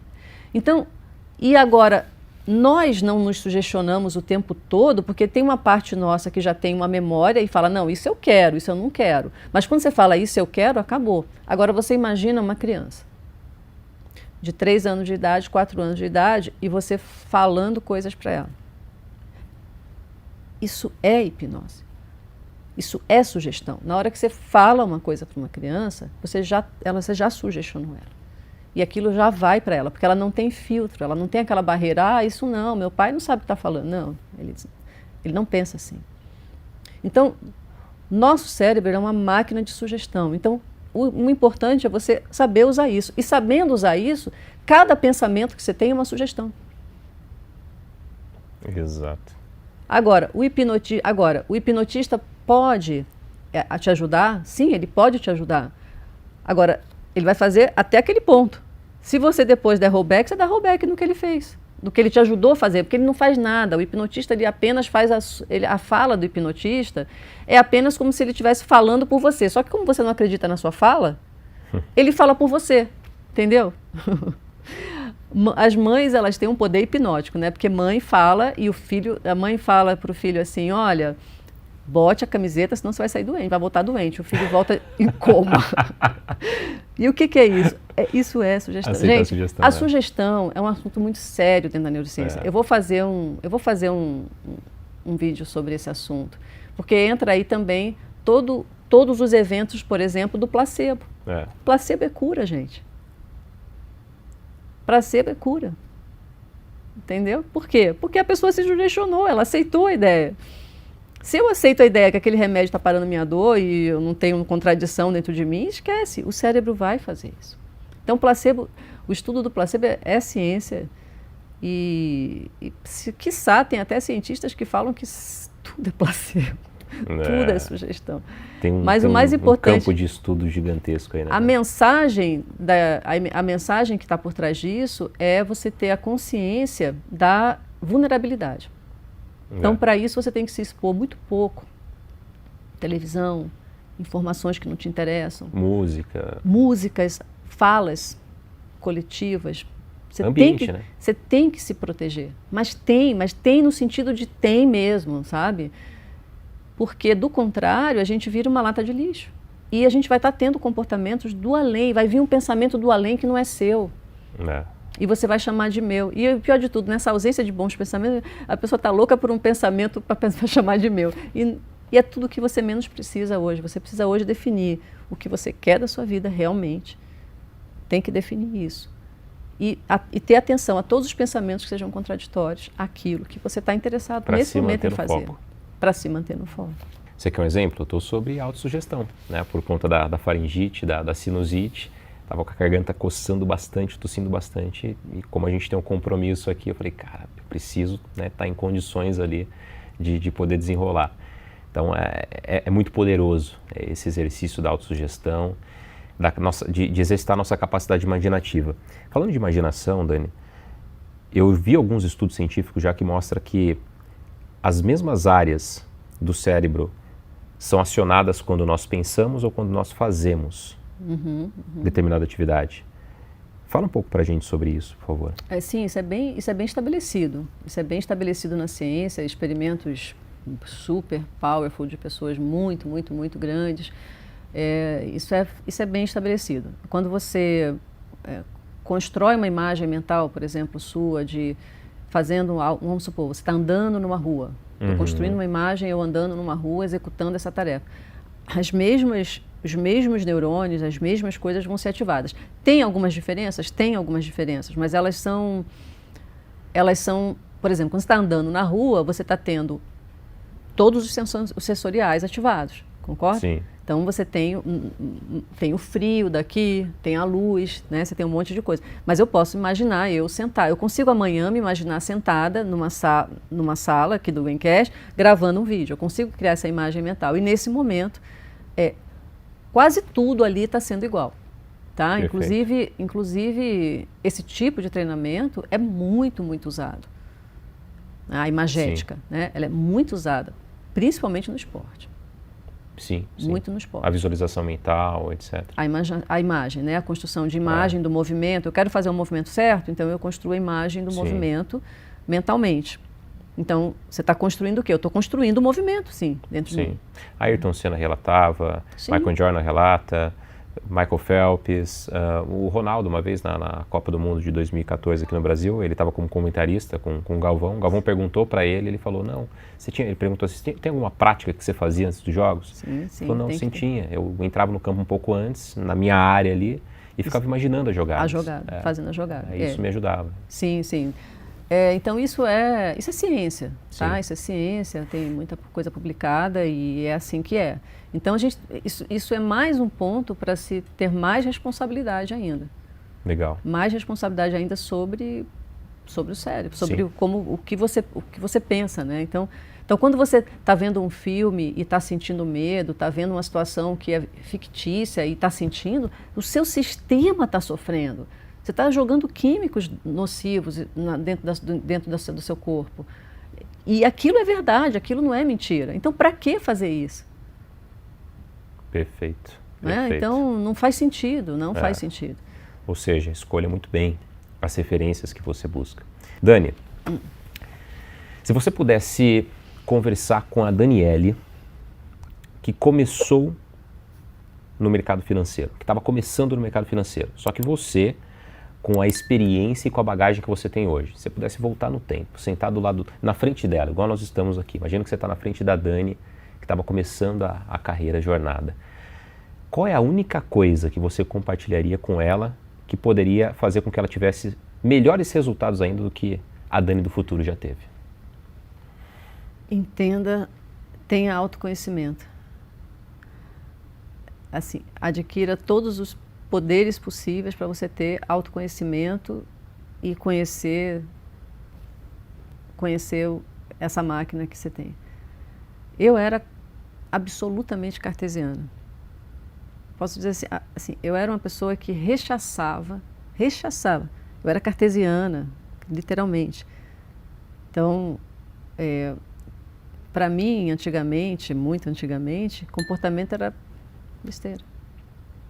Besteira. Tá. Entendeu? Eu pensava assim, psicologia humana, coisa para fracos. Doideira, né? Olhar para você hoje e imaginar que existia. Isso. Porque eu era cartesiana. Eu era uma pessoa realmente quadrada, assim, nesse sentido. Somente, tanto que quando eu deparei com as primeiras dificuldades, qual era a conclusão que eu queria? Vamos automatizar. Vamos pensar em tecnologia, não é assim? Sim. Veio essa... Então, acho que se eu pudesse falar comigo lá atrás, eu diria, deixa de ser boba e passe o tempo todo da sua vida só estudando você. Use esse tempo que você está gastando aí para um monte de coisa, use esse tempo para você mergulhar em você. E peça, e procure, né, faça o que for necessário. Todos os meios vão ter que justificar esse fim. Faça o que for necessário. Entre no loucurão do loucurão para fazer. E hoje eu faço isso.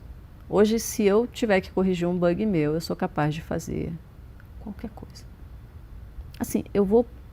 Se falar assim, você vai passar 1 ano numa caverna, sozinha, eu fico. Caraca. Você vai fazer o que eu faço. Muito Você bom. vai ficar... Vou ficar 1 ano trancada num quarto meditando, eu fico. Eu não tenho problema, não tem limite. Unlimited. Obsessivo. Obsessão. E aí essa é a força que eu falo também para os meus alunos. Você tem que ser obsessivo. Em alguma coisa você tem que ser obsessivo. A obsessão, ela é legal. Sim, entendeu? concordo. Você tem que ser possuído, tem que ser louco, possuído.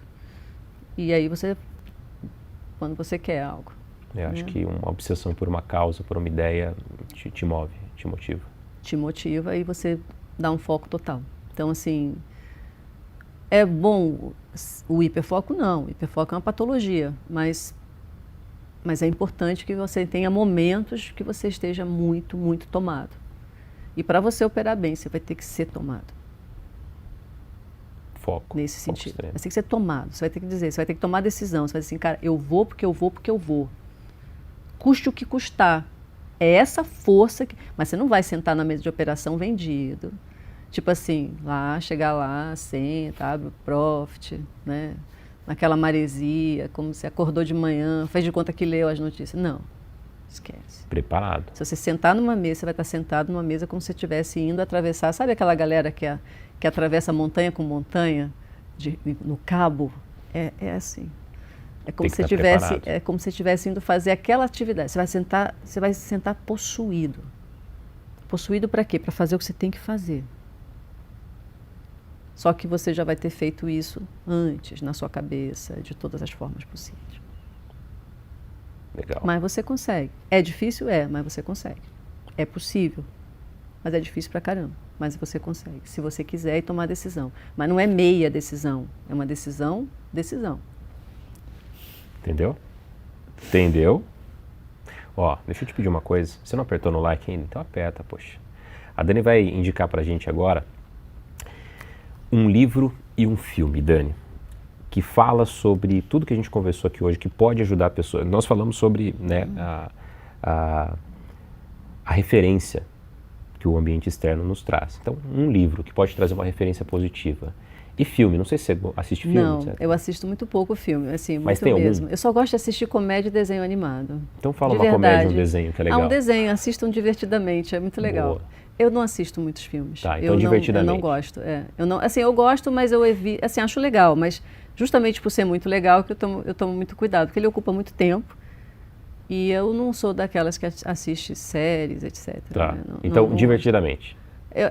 Assistam filmes legais, engraçados, que te façam rir, que não sejam a vida como ela é, tá? Que não tenham relação com a sua vida, né? Que não sejam parecidos com a sua vida, porque eu acho que tudo isso vai te atrapalhar. Então, assim, se quer assistir um filme, assista um besterol, tipo aquelas comédias bem americanas, sabe? Aquelas, tipo, as branquelas, aquelas coisas assim.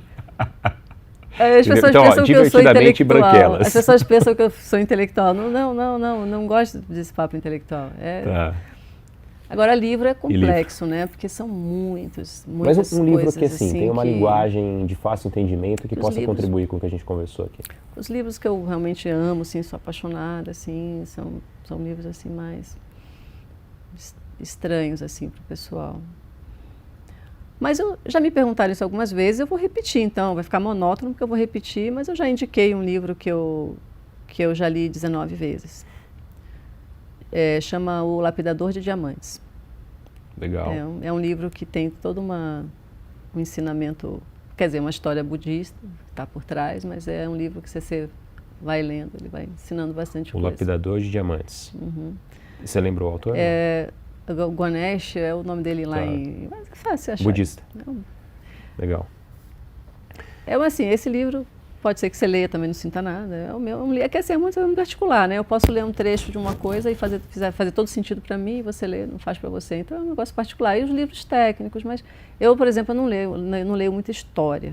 Eu gosto de estudar um pouquinho de filosofia, de ler um pouquinho dos filósofos, sabe? Sim. Mas não leio muita livro de ficção, o que é ruim, né? Sim. Eu acho bom, deveria ler mais livros de ficção. É aquela coisa, né? Depende. Depende.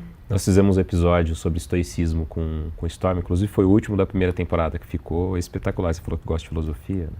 Foi muito O bom. Stormer é muito massa. O Stormer eu acho ele muito massa, muito mesmo. Ele Dani, para quem quiser te procurar, saber mais sobre você, como que a pessoa YouTube, Instagram, eu sou muito, assim, eu sempre respondo diretamente todo mundo no Instagram que me manda mensagem. O YouTube tá lá, eu publico algumas coisas, algumas lives, algumas coisas estão lá, se vocês quiserem, assistam lá, tem bastante coisa. E é isso, no Instagram e YouTube, conectem que eu conecto com vocês. E as turmas, né, do Neurotrading... Qual que é o seu Instagram, você lembra? O meu Instagram é Daniele, com 2 L's, _Gurgel. Daniele, Gurgel. Mas o verificado, porque tem um fake lá que fake. hackearam lá. Então, Daniele, Gurgel, verificado. E no YouTube, Daniele Gurgel. Daniele Gurgel, você acha? Daniele com 2 L's, né? 2 L's. Daniele. Isso. Tá. E é isso, galera. O que vocês precisarem de ajuda, estamos aí, mas eu acho que mergulhem em vocês, usem a ciência está aí com tudo que ela tem publicado sobre os achados, é fundamental que vocês tenham um pouco de conhecimento. Multidisciplinar, né? Tem que ter um pouquinho. Muito bom. Dani, eu curti demais, aprendi muito, foi muito importante estar aqui com você, batendo esse papo, eu tenho certeza que agregou um valor absurdo para quem nos assiste. Foi muito bom estar com você e com certeza teremos outras oportunidades juntos. Olha, a honra foi minha, adorei estar aqui, Gui, com você, adorei estar com vocês todos, turma. Eu queria estar vendo a carinha de vocês, aí não estou, mas eu fico imaginando, aí eu estou olhando para vocês e estou imaginando o rostinho de vocês. Eu quero agradecer, obrigada ao Gamecast, obrigada XP, obrigada Clear, e estamos juntos, com certeza. A hora que você quiser a gente bate vários papos, vamos que vamos. E é isso, pessoal. Boa sorte a todos, bons trades e levanta a cabeça, decide e faz. É isso aí, muito bom. Um abraço e até o nosso próximo episódio. Valeu!